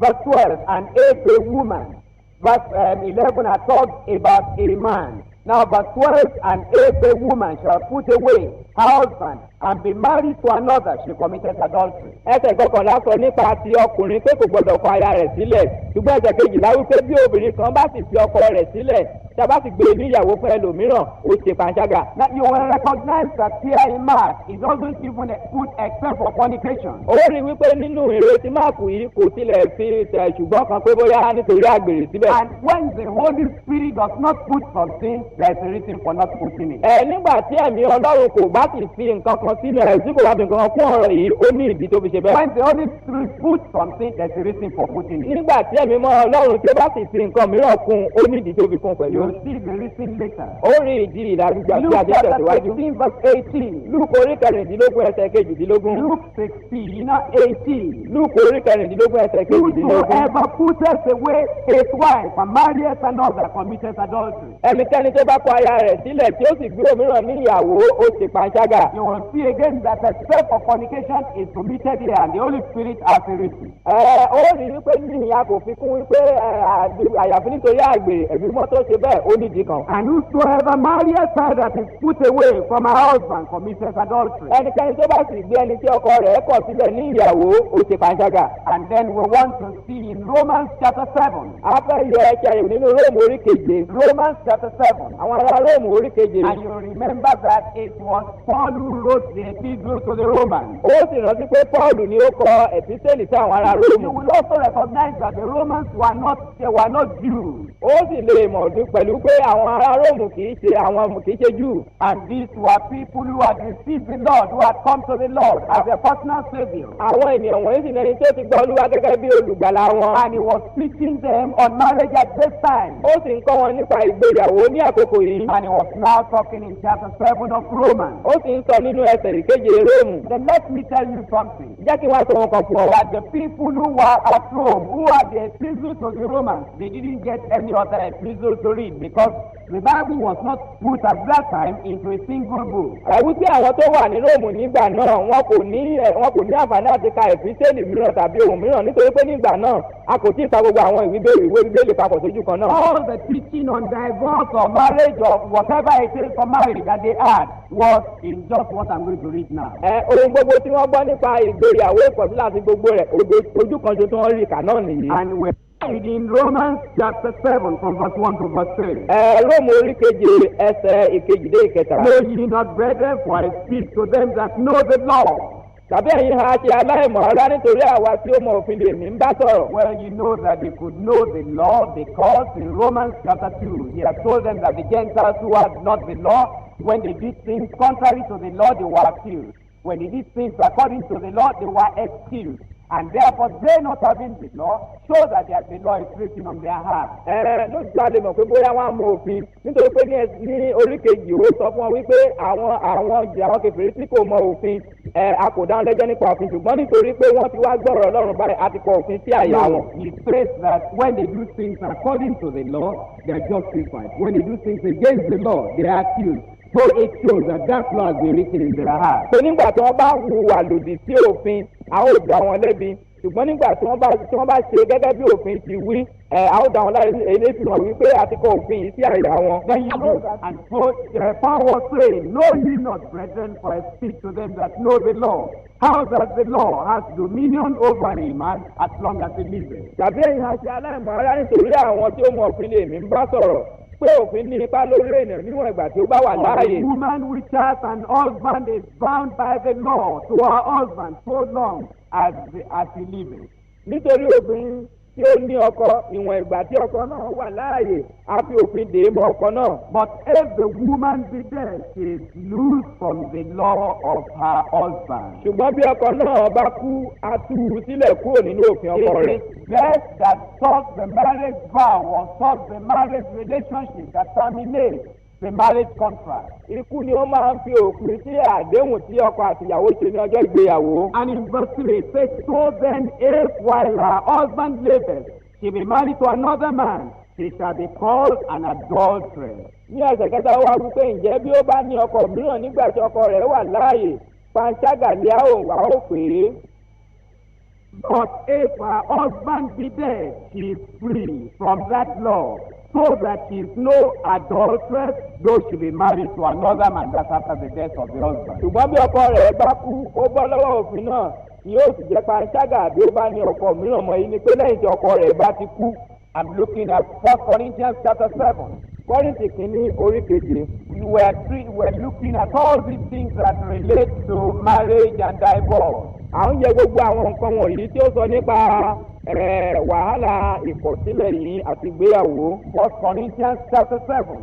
Kọ́ríńtì kìíní orí keje. Verse 10.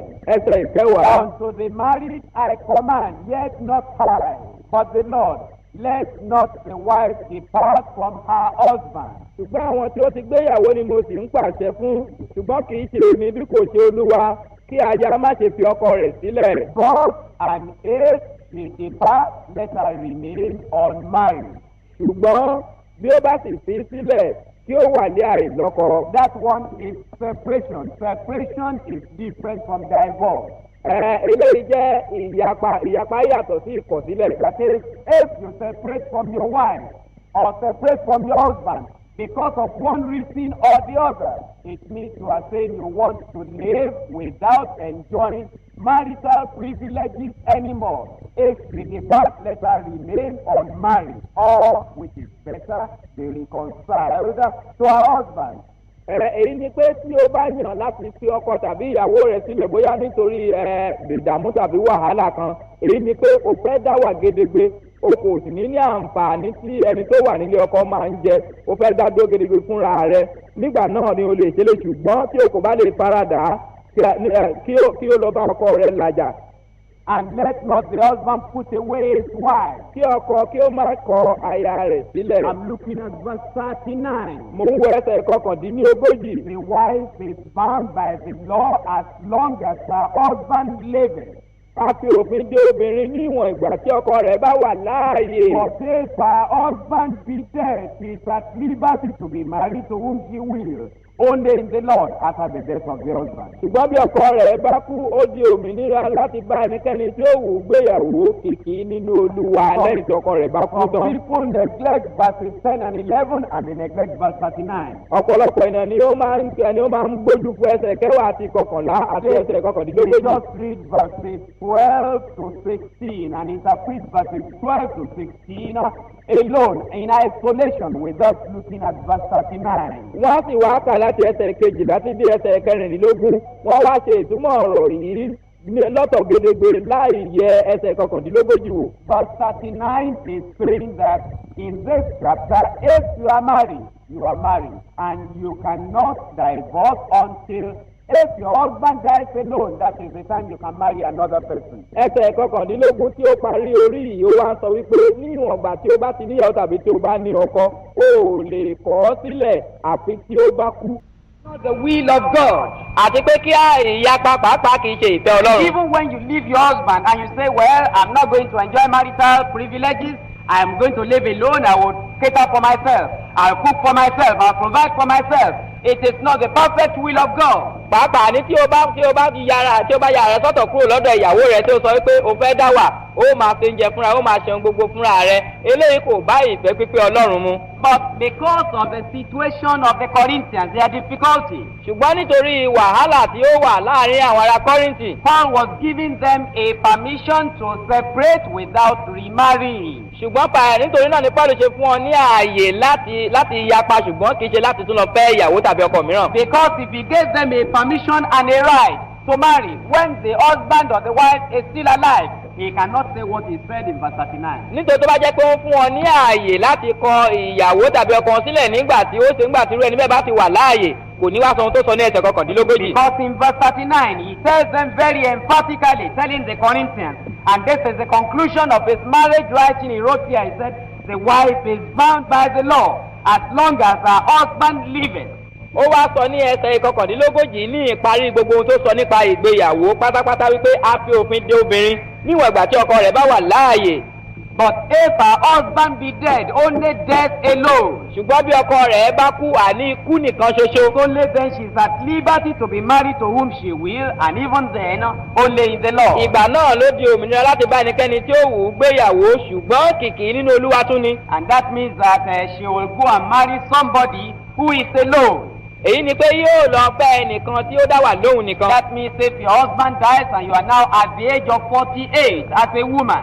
Èyí ni pé tí o bá jẹ́ ọmọ ọdún méjìdínláàádọ́ta gẹ́gẹ́ bí obìnrin tí ọkọ rẹ̀ sì ti kú. And you say you still want to marry. Tí o sì ní o tún fẹ́ lọ́kọ. The Bible says it's all right, you can still marry. Bíbélì sọ pé ó dára bẹ́ẹ̀ láti tún lọ́kọ. But only in the Lord. Ṣùgbọ́n nínú Olúwa nìkan ni. Only in the Lord means it cannot be an unbeliever. Nínú Olúwa ìtumọ̀ sí pé kò gbọdọ̀ jẹ́ aláìgbàgbọ́. And obviously, àti pé dájúdájú. It cannot be somebody who is a Christian who has married another person and you will be the second wife there. It cannot be. Kò lè wá jẹ́ onígbàgbọ́ tí ó ti fẹ́ ìyàwó kan tẹ́lẹ̀ kí wọ́n tún wá ṣe ìyàwó kejì, kò lè rí bẹ́ẹ̀. Well, sometimes there are some young boys who say that it is the will of God for them to marry such people. Ìgbà mìíràn lè rí àwọn ọ̀dọ́mọkùnrin tí wọ́n sọ pé ìfẹ́ Ọlọ́run fún àwọn ni láti fẹ́rù àwọn ènìyàn bẹ́ẹ̀. Well, when you pray and you say you know the will of God, you are at the age of 26 and it's the will of God for you to marry the woman whose husband has died and she's 48 and it's the will of God. We can't argue with the will of God. Go ahead. Tí o bá jẹ́ ọ̀dọ́mọkùnrin bí ọdún mẹ́tàdínlọ́gbọ̀n tí o sì ní o gbàdúrà o ti mọ ìfẹ́ Ọlọ́run pé kí o lọ fẹ́ ẹni ọdún méjìdínláàádọ́ta, a ò lè bẹ́ẹ̀ jiyàn pẹ̀lú ohun tó sọ pé Ọlọ́run sọ fún ẹ, tẹ̀síwájú máa ṣe lọ. But that means at the age of 26 we are going to cater for all the children that old woman has. Èyí ni pé ní ọmọ ọdún mẹ́rìndínlọ́gbọ̀n yìí ìwọ ló ṣètọ́jú gbogbo obìnrin tí gbogbo ọmọ tí àgbàlagbà obìnrin yìí ti bí. And she will soon pass her age of bearing children if she has not passed it at the age of 45. Yóò sì wá di ẹni tí kò tún lè bímọ tí kò bá tiẹ̀ sí kọjá rẹ̀ ní ọmọ ọdún márùnlélógójì. And then she hasn't too much long time to live. She will soon die and then leave you together for those children to care for. Kò sì ní èkó iṣẹ́ tó tún ní ọdún púpọ̀ láti lò kù ní pẹ́ kó tó bá sì kú tán a máa fi àwọn ọmọ rẹ̀ sílẹ̀ fún ẹ kó máa tọ́jú wọn. But if it is the will of God, well, you know, God bless you. Ṣùgbọ́n tó bá jẹ́ ìfẹ́ Ọlọ́run ìwọ ló mọ̀, tẹ̀síwájú Ọlọ́run á bùkún ọ. But what the 1 Corinthians chapter 7 says. Ṣùgbọ́n ohun tí a sọ ní Kọ́ríńtì kínní orí keje wí ni pé. In verse 39 is that you are not allowed to marry until the husband or the wife is dead. Wípé a kò fún ọ láàyè láti lọ fẹ́ ọkọ mìíràn àfi tí ọkọ rẹ̀ bá kú. Sometimes to a man. Nígbà mìíràn bóyá ọkùnrin you were married before. O ti níyàwó tẹ́lẹ̀. And your wife has now died. Ìyàwó rẹ̀ sì ti wá kú. And you have many children. O sì ní ọ̀pọ̀lọpọ̀ ọmọ. And then you see other women in the fold, in the fellowship. O sì wá rí àwọn ọmọbìnrin mìíràn nínú àpéjọpọ̀ báyìí. Maybe you are above 40. Bóyá ìwọ ti ju ọmọ ogójì ọdún lọ. There are people in the fellowship whose husbands have died. Your own wife has died.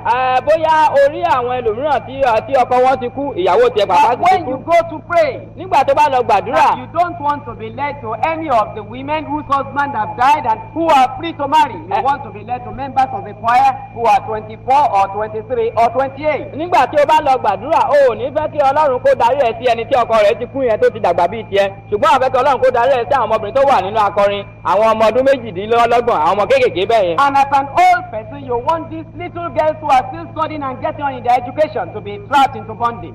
Àti ìwọ àgbàlagbà wàá sì wá fẹ́ kí àwọn ọmọ kéékèèké wọn tí wọ́n ṣẹ̀ wà nílé ìwé tó ń dàgbà nínú ẹ̀kọ́ wọn wàá fẹ́ kọ́ kókó nípa kúté rẹ̀. For my children. Mi ò lè gbọ́njẹ fáwọn ọmọ mi. I am a man and I have about 5 children to cater for. Ọkùnrin ni mí mo sì ní bí ọmọ 5 láti tọ́jú. And children of God when we are in difficulty you must help us. Ẹ̀yin ọmọ Ọlọ́run nígbà tó bá ti wà nínú ìṣòro ẹ gbọ́dọ̀ ràn wá lọ́wọ́. I am looking for somebody to marry. Mò ń wẹ̀ nìkan tí wọ́n fẹ́. And I am praying. Mo sì ń gbàdúrà. You will never think of any of the people whose husbands have died because you feel that the new people whose bloods are fresh according to you is the people you want. O sì ní gbàdúrà pé kí Ọlọ́run kó darí rẹ̀ sí kan nínú àwọn tí ọkọ rẹ̀ ti kú tó jẹ́ àgbàlagbà ṣùgbọ́n nítorí gẹ́gẹ́ bí ìfẹ́ ọkàn rẹ̀ àwọn ẹlẹ́jẹ̀ tútù yẹn ló ń fẹ́. Going right from Matthew chapter 1 to the end, you'll see that the purpose of Matthew writing is to write to the Jews. Tí o bá yẹ ìre Mátíù wò láti orí kìíní sí dé orí tí ó gbẹ̀yìn ó rí ìdí pàtàkì tí a fi kọ pé àwọn Júù gan ni a kọ sí. Because you will find many times they will refer back to the writing of the Jews and he will say that it might be fulfilled which was written by the prophet Isaiah or Jeremiah the prophet and so on. Ó rí pé ní gbogbo ìgbà ni ó máa ń tọ́ka sí àkọsílẹ̀ ti májẹ̀mú láéláé pé kí tí a sọ nínú ìwé májẹ̀mú láéláé kí ó lè ṣe nípa Isaiah tàbí Jeremiah àti bẹ́ẹ̀ bẹ́ẹ̀ lọ. And therefore you will see that Matthew as a Jew was writing about something that happened between Jesus Christ and some Jews. And he was writing to a Jewish audience, Jewish readers. Ó sì rí pé Matthew wàyí ò nínú ìwé rẹ̀ ó ń kọ ìwé nípa ohun tí ó ṣẹlẹ̀ láàrin Jésù àti àwọn Júù ó sì ń bá àwọn Júù gan sọ̀rọ̀ nípa rẹ̀. But in the case of Mark, ṣùgbọ́n ní ti Máàkù wàyí. This is not a Jew writing to Jewish nation. Òun kì í ṣe Júù tí ó ń kọ̀wé sí àwọn Júù. He was trying to convince the people that Jesus Christ is the Savior they should have been looking for. Òun gbìyànjú láti fi mú dáwọn èèyàn lójú pé Jésù Kristi ní olùgbàlà náà tí wọ́n ti ń retí. Luke in his own case. Luke ní ìhà tirẹ̀. Luke was a Greek writing to a Greek. Òun jẹ́ ará Gíríkì tí ó sì ń kọ̀wé sí àwọn ará Gíríkì pẹ̀lú. Because he was writing that gospel to an individual like a letter compiling all the actions and all the things that Jesus Christ had done. nítorí pé òun kọ ìrere tirẹ̀ bí ìgbà tí a ń kọ ìwé sí ẹnìkan nígbà tí ó ń ṣe àyẹ̀wò gbogbo nǹkan wọ̀nyí ní àpapọ̀. And as a Greek, he was writing to another person who is Greek also in background. àti nítorí pé ó jẹ́ gíríkì ó ń kọ̀wé sí ẹlòmíràn tí ó tún jẹ́ ọmọ gíríkì pẹ̀lú. In Luke chapter 1 verse 3, which we will not read, he mentions the name of that Greek as Theophilus. nínú Lúùkù orí kìíní ẹsẹ̀ kẹta ó dárúkọ ará gíríkì yìí gẹ́gẹ́ bí pé Theophilus. And so you see, in writing to the Gentiles or writing to the Greeks, the exception clause is removed. ó rí i pé nígbà tí nínú ìwé tí àwọn kọ sí àwọn gíríkì tàbí tí àwọn Júù ṣùgbọ́n tí a fi sínú ti Matthew àyọkúrò nínú àwọn tó kù. In writing to the Romans, nínú ìwé tí a kọ sí àwọn ará Róòmù. who are not Jews again, the exception clause is removed. àwọn tí kìí ṣe Júù àtúnyọ ṣùgbọ́n yìí kúrò nínú rẹ̀. We are not saying that Matthew is not for you. Matthew is for you. a kò sọ pé Matthew kìí ṣe fún yín o, Matthew wà fún yín pẹ̀lú. But the gospel according to Saint Matthew is for everybody today. ìrere Matthew ó wà fún gbogbo ènìyàn lónìí. What we are saying is saying ohun tí à ń sọ nìyí. that the Jews understood that fornication in a particular context. wípé àwọn Júù òye ìkọ̀sílẹ̀ iye wọn ní òpópónà àgbèrè yìí ó yé wọn ní òpópónà ọ̀rọ̀ So kan. there is a meaning of fornication which must be very clear, and that is the exception clause that is permitted where a man can leave the woman. àgbèrè yìí láti ní ìtumọ̀ kan nínú ọkàn wọn èyí tí a fi sílẹ̀ gẹ́gẹ́ bí kókó tí ọkùnrin fi lè kọ ìyàwó rẹ̀ sílẹ̀. So what is this fornication? nítorí náà kí ni àgbèrè yìí túmọ̀ sí. Well, if you read many references in the New Testament, tí o bá ka ọ̀pọ̀lọpọ̀ ẹsẹ̀ nínú májẹ̀mú tuntun. you will find that fornication is a broad word. ó rí i pé àgbèrè yìí ó jẹ́ bí àkórí ọ̀rọ̀ kan. Acts of the Apostles chapter 15, when the apostles wrote to the Gentiles and they said, keep yourself from blood, from things strangled, and from fornication. That fornication is general. It means immorality in the general. nígbà tí àwọn àpòsílẹ̀ ń kọ̀wé nígbà tí a ń kọ̀wé nínú iṣẹ́ àpòsílẹ̀ ní orí kẹẹ̀ẹ́dógún wọ́n sọ wípé ẹ para yín mọ́ kúrò nínú ìbọ̀rìṣà àti gbogbo àwọn nǹkan tí a lọ́lọ́rùn àti nínú àgbèrè. àgbèrè yìí túmọ̀ ó jẹ́ ọ̀rọ̀ tí a lò fún ọ̀pọ̀lọpọ̀ nǹkan. When Paul was writing to the Corinthians in chapter 6 of 1 Corinthians, and he said, flee fornication. Every sin that is committed is outward, but he that committed fornication, he injures his own body. That fornication is very general, it's broad. nígbà tí Paul tún kọ̀wé nínú Kọ́ríńtì kìíní orí kẹfà tó ń sọ wípé ẹ sá kúrò nínú àgbèrè wípé gbogbo ẹ̀ṣẹ̀ tó kù tí ènìyàn ń dá a kò dá sí ara ṣùgbọ́n àgbèrè ẹnikẹ́ni tó bá ń ṣe àgbèrè ó ń dẹ́ṣẹ̀ sí ara tirẹ̀. àgbèrè tí a lò níbẹ̀ yìí ó jẹ́ ohun tí a lò fún àkópọ̀ gbogbo This nǹkan. is the meaning that some people have looked at and they feel that, well, except for fornication means every type of immorality that anybody does, then you can divorce. eléyìí ni àwọn ìtumọ̀ tí ọ̀pọ̀lọpọ̀ ènìyàn yẹ̀wò tí wọ́n lérò wípé àgbèrè tí a wí ó túmọ̀ sí gbogbo ìfẹ́kúfẹ́ ara nítorí náà èèyàn lè pa ara rẹ̀ But sílẹ̀. it is not like that because Jesus was talking to Jewish audience. ṣùgbọ́n kò rí bẹ́ẹ̀ nítorí pé Jésù Kristi ń bá àwọn Júù sọ̀rọ̀. And anybody who is a Bible student who has studied the Bible knows that before you can determine the interpretation of some passages, you must look at the background of the message that is given there. ẹnikẹ́ni tí ó bá sì jẹ́ akẹ́kọ̀ọ́ Bíbélì ó mọ̀ wípé kí ó tó ṣe ìtumọ̀ ọ̀rọ̀ kan nínú Bíbélì ó ní láti wo ìpilẹ̀ṣẹ̀ èdè dídá fi sọ ọ̀rọ̀ yìí dáadáa. So let us see how the Jews themselves, how they use the word fornication. That will help us. ẹ jẹ́ ká wá wo bí àwọn Júù fúnra wọn ti lo ọ̀rọ̀ àgbèrè yìí eléyà ràn wá lọ́wọ́. So that will be a good commentary on the fornication that Jesus talked about more than what the commentators are saying today. eléyìí yóò jẹ́ ìtumọ̀ tí ó bá àgbèrè tí Jésù sọ nípa rẹ̀ yóò sì dáa ju àwọn gbogbo tí àwọn olùtumọ̀ ń fi fún John lónìí. chapter 8 verse 41, that word fornication is used by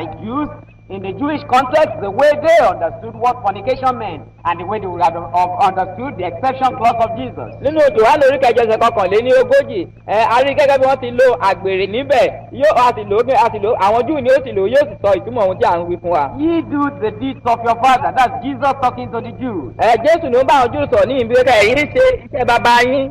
Then they said unto him, nígbà náà ni wọ́n wí fún pé. we be not born of fornication. We have one father, even God. a kò bí wa nípa panṣágà àní bàbá kan. Well, that Yoruba interpretation, that word is wrong. gẹ́gẹ́ bá a ṣe túmọ̀ ní Yorùbá kò yẹ ká pè ní panṣágà àgbèrè ló yẹ kí a pè é. Because consistently the Yoruba language has been using a particular word for fornication, but there That's why it takes much to be able to interpret the Bible. Tẹ́lẹ̀ a ó rí i pé gba ọ̀rọ̀ tí àgbèrè yìí ni a ti ń lò tẹ́lẹ̀ ṣùgbọ́n ní ìjẹ́ la yí padà tí a sọ di panṣágà. And in the Greek, this word is porneia, and this word fornication should still be interpreted just like that. Àgbèrè ni a gbọ́dọ̀ pe ọ̀rọ̀ gẹ́gẹ́ báyìí gan ni ìtumọ̀ rẹ̀ rí. Because in the Greek also the word adultery is a different word entirely, mocker. And that one is adultery, a different thing. Nítorí ní èdè Gíríkì panṣágà ọ̀rọ̀ mìíràn lélẹ̀ yóò sì túmọ̀ sí nǹkan mìíràn gédégbé. And so when the Jews said, "We be not born of fornication," they were saying, our mothers did not get pregnant before marriage. That's the fornication. Nígbà náà ni wọ́n wẹ̀ nítorí náà nígbà tí àwọn Júù sọ wípé a kò bí wa nípa àgbèrè tó yẹ kó jẹ́ ẹni pé wọ́n sọ wípé kì í ṣe pé màmá wa ti lóyún wa lójú ọ̀nà kí a tó délé ọkọ. But look at that word again in 1 Corinthians chapter 7. Ẹ jẹ́ ká tún wo ọ̀rọ̀ yìí nínú Kọ́ríńtì kìíní orí keje. Verse 2. Ẹsẹ̀ kejì. Nevertheless, to avoid fornication, let every man have his own wife. Ṣùgbọ́n nítorí àgbèrè jẹ́ kí olúkúlùkù kí ó ní ọkọ tirẹ̀. That means get married so as to avoid fornication. If adultery and fornication are the same, how will the apostles say to avoid fornication, get married? That means the married person now cannot commit fornication. He wants to avoid fornication, then he gets married. Ẹ̀wọ̀n tí wọ́n sọ ní pé nítorí kí èèyàn má bàa dẹ́ṣẹ̀ àgbèrè kí ó lọ fẹ́ yàwó tàbí kí ó lọ́kọ tirẹ̀. Tó bá jẹ́ pé àgbèrè tí wọ́n sọ yìí ó túmọ̀ sí panṣágà wọn kò ní sọ bẹ́ẹ̀. So already you will see that Jesus is saying something. Nísinsìnyí ó rí i pé Jésù ń sọ ohun kan níbẹ̀. He is saying that if you wanted to get married. Ó sọ pé tí o bá fẹ́ yàwó. And you don't know that this lady had been this virgin. Tí o kò sì mọ̀ pé obìnrin yìí kì í ṣe wúndíá mọ́. That she has lost her virginity, she has committed fornication. You didn't know. Wípé ó ti bà wúndíá rẹ̀ jẹ́ nítorí pé ó ti ṣàgbèrè kò sì mọ̀. And then you now got married. The very first day you discover that this woman has committed fornication. That's what Jesus is saying. Except for fornication. Ẹ sì wá ṣe ìgbéyàwó ní ọjọ́ kìíní tí ẹ sì pàdé ó sì wá rí wípé obìnrin yìí ti ní ìbálòpọ̀ pẹ̀lú ẹlòmíràn. Èyí ni kó ti ṣe àgbèrè ohun tí Jésù ń sọ nìyí. Àbí bí kò ṣe nítorí àgbèrè. In the land of Israel. Ní ilẹ̀ Ísírẹ́lì. In Deuteronomy. Nínú Deuteronomy. All the Jews knew. Gbogbo àwọn Júù ló mọ̀. That if a woman was betrothed and engaged to a man. Wípé tí ọkùnrin kan bá ti ní ìyàwó àfẹ́sọ́nà. If this woman committed fornication. Tí obìnrin yìí bá dẹ́ṣẹ̀ àgbèrè. There is something they will do. Ohun kan wà tí wọn yóò ṣe. Let us look at what they will do. Ẹ jẹ́ ká wo ohun tí wọ́n máa ṣe. Deuteronomy chapter 22. Deuteronomy orí kejìlélógún. Deuteronomy chapter 22. Deuteronomy orí kejìlélógún.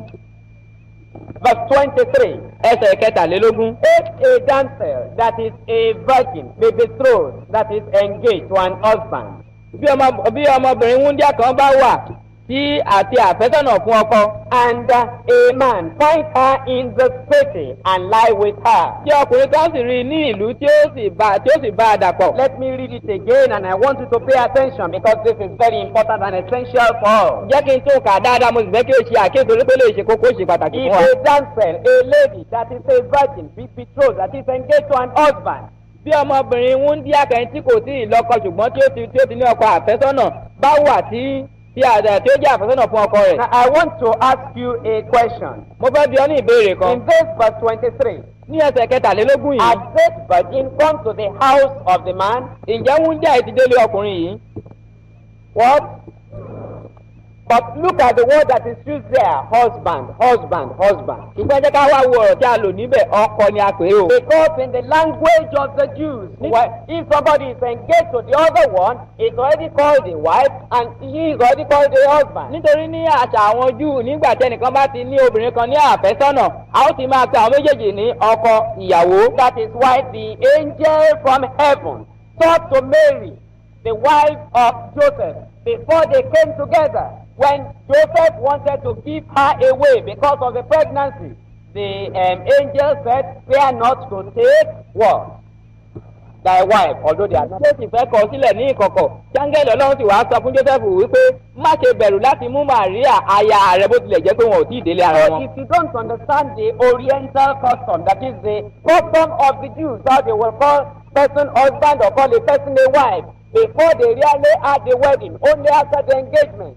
You will not know when it says the husband and the wife, you'll be thinking they were living together. Nítorí náà tí o kò bá mọ ìjìnlẹ̀ àṣà ìbílẹ̀ àwọn Júù láti mọ èdè tí wọ́n máa ń lò tó wá ṣe tí wọ́n kàn sọ pé ọkọ ìyàwó láì mọ̀ bóyá ẹni tó ń sọ nípa rẹ̀ ó ti délé ọkùnrin tàbí kò tí ì débẹ̀ o ní mọ̀gbà tí o máa ṣètúmọ̀ rẹ̀. And to show you that what I've said now is general. láti fi hàn ní ti pé ohun tí mo sọ yìí ó wà ó jẹ́ àkópọ̀. You will see that when they were going to war in those days in the Jewish land. ó rí i pé ní ọjọ́ wọn ni nígbà tó bá ń lọ sí ojú ogun ní ẹni orílẹ̀-èdè jù. In chapter 20 of Deuteronomy verse 7. ẹni ẹsẹ̀ ogún Deuteronomy orí keje. They will ask the people, what man is there that has betrothed a wife and has not taken her? It's called a wife and yet he has not taken her. Verse 7. 20 verse 7. Deuteronomy orí ogún ẹsẹ̀ ìkeje. Àti ọkùnrin wo ni ó fẹ́ ìyàwó tí kò tí ì gbé. It's already called wife but it's not in the house. Wọ́n ti ń pè é ní ìyàwó ṣùgbọ́n kò tí ì délé. Let him go and return unto his house lest he die in the battle and another man take her. Jẹ́ kí ó padà lọ sí ilé rẹ̀ kí òun kí ó má bàa kú lé ogun náà kí ọkùnrin mìíràn kí ó má bàa gbé. Now we go back to Deuteronomy chapter 22 verse 23. A ó padà sí Deuteronomy orí kejìléníogún ẹsẹ̀ kẹtàlélógún. If a damsel that is a virgin be betrothed to an husband and a man find her in the city and lie with her. Bí ọmọbìnrin wúndíá kan bá wà tí àfẹ́sọ́nà fún ọkọ tí ọkùnrin kan sì rí ní ìlú tí ó sì bá a dàpọ̀. Verse 24. ẹsẹ̀ kẹrìnlélógún. Then ye shall bring them both unto the gate of that city. Ǹjẹ́ kí ẹ̀yin kí ó mú àwọn méjèèjì wá sí ẹnubodè ìlú náà. That is the man who has gone to an engaged woman, an engaged virgin, and met with her. If they discover them, you will bring that person's wife to be virgin, who is not his virgin, and the man, you will bring them to the gate. Èyí ni pé tí ọkùnrin kan tí ó bá lọ bá obìnrin kan tí ó jẹ́ ìyàwó àfẹ́sọ́nà tí kò tí ì délé ọkọ tó bá lọ bá a dàpọ̀ wọ́n mú àwọn méjèèjì yẹn pé ọkùnrin yìí àti obìnrin tó jẹ́ àfẹ́sọ́nà ṣùgbọ́n tí kò tí ì délé ọkọ wọ́n á mú àwọn méjèèjì wá sẹ́nubodè ìlú. And ye shall stone them with stone that they die. ẹ̀yin ó sì sọ wọ́n lé òkúta pa àwọn méjèèjì wọn ó sì kú. The damsel because she cried not, being in the city. Èyí ọmọbìnrin nítorí tí kò kígbe nígbà tí ó wà ní ìlú. That damsel who is engaged to a man and yet when immorality came, she yielded to immorality. That woman will be stoned to death. Èyí ọmọbìnrin yìí tí ó ti jẹ́ pé ó ti ní ọkọ àfẹ́sọ́nà ṣùgbọ́n nítorí ìfẹ́kùfẹ́ dénìtì tí kò sì kígbe tí ó sì jọ ara rẹ̀ fún ìfẹ́kùfẹ́ òun ni a ó ti sọ lókùúta. And the man because he has humbled his neighbor's wife, had they come together? And the person is called neighbor's wife, and yet she is only engaged, she has not packed into the man's house. Àti èyí ọkùnrin torí tí ó tẹ aya nìkejì rẹ̀ lógò èyí ni à ń sọ fún aníbẹ̀ wípé bó tilẹ̀ jẹ́ pé ẹnì kò tí ì délé ọkọ à ń tọ́ka sí obìnrin gẹ́gẹ́ bí aya nìkejì rẹ̀. So thou shalt put evil away from among you. Bẹ́ẹ̀ ni kí ìwọ kí ó mú ìwà búburú kúrò láàrin yín. So Jesus was saying this. Nítorí náà Jésù sọ eléyìí. We have heard in the past, eye for eye, tooth for tooth, but now love your enemy. Ẹ̀yin ti gbọ́ ní ìwà àti sọ ní ìgbà ní pé ojú fún ojú eyín fún eyín ṣùgbọ́n nísinsìnyí èmi ń wí fún yín fẹ́ràn àwọn ọ̀tá yín. You have heard in the past, love your friends, hate your enemies, but now I say to you, love everybody. Ẹ̀yin ti gbọ́ ní ìgbà ní wípé ẹ fẹ́ràn àwọn ọ̀rẹ́ yín kórìíra àwọn ọ̀tá yín ṣùgbọ́n mi sọ fún yín nísinsìnyí ẹ fẹ́ràn àwọn ọ̀tá yín pẹ̀lú. You have heard in the past that thou shalt not commit adultery, but now I say unto you, whosoever looketh on a woman to commit lust or to have immorality has committed adultery in the heart. Ẹ̀yin ti gbọ́ bí a ti wípé ní ìgbà ní pé ìwọ kò gbọdọ̀ ṣe panṣágà ṣùgbọ́n mi wí fún yín ẹnikẹ́ni tó bá wo obìnrin tí ó bá sì ṣe ìfẹ́kùfẹ́ nínú ọkàn rẹ̀ sí ó ti jápọ̀ ó ti ṣe panṣágà pẹ̀lú ẹ̀ náà. So you can see he is bringing New Testament grace into Old Testament institution. Nítorí náà lè rí sí pé ó mú oore ọ̀fẹ́ májẹ̀mú titun wá sí ohun tí a ti ṣe ìṣẹ̀dálẹ̀ rẹ̀ nínú májẹ̀mú. In the Old Testament, if somebody committed fornication who is engaged to another man, that woman will be stoned. Nínú májẹ̀mú láéláé bí ẹnikẹ́ni bá dẹ́ṣẹ̀ àgbèrè pẹ̀lú obìnrin tó jẹ́ àfẹ́sọ́nà fún ọkọ rẹ̀ irú ẹni bẹ́ẹ̀ á sọ lókùúta pa ni. So Jesus is saying that now because of the time of grace, don't stone her, but you can leave her. Put her away, don't marry her anymore. Jésù wa sọ nísìnyí pé nítorí àkókò oore ọ̀fẹ́ la wà ẹ má sọ ẹni bẹ́ẹ̀ lókùúta pa bí ẹ lè ohun tó ń ṣe ni pé kọrú obìnrin bẹ́ẹ̀ sílẹ̀. So that is the fornication that Jesus Christ was talking about. It is what the engaged damsel of virgin does, and it is discovered before the woman comes to the house of the man.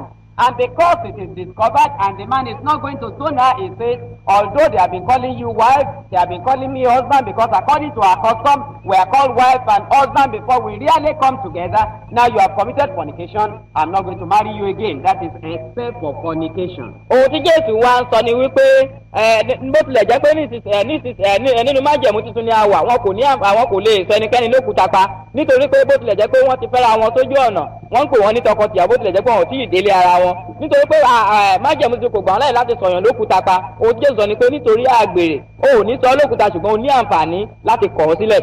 This is a similarity in the life of Joseph and Maria, Matthew chapter 1. eléyìí sì jẹ́ ohun tí ó fara jọ ìgbésí ayé Joseph àti Maria. Now verse 18, now the birth of Jesus was on this wise when his mother Mary was espoused, engaged, betrothed to Joseph before they came together. Matthew orí kìíní láti ẹsẹ̀ kejìdínlógún bí ibi Jésù Kristi ti rí nìyí ní àkókò tí a fẹ́ Maria ìyá rẹ̀ fún Joseph kí wọ́n tó pàdé a rí ó lóyún láti ọwọ́ ẹ̀mí mímọ́ kí wọ́n tó pàdé. Before they came together, she was pregnant, she was with child of the Holy Ghost. Kí ó tó pàdé a rí ó lóyún láti ọwọ́ ẹ̀mí mímọ́. So the real wedding had not been performed. Nítorí náà a kò tí ì ṣe ìgbéyàwó gan. The real thing that made them in the Western culture, that is, in the English-speaking areas of the world, what consummates the marriage is when you come for the wedding and everybody knows that you have now done the marriage. They had not done that.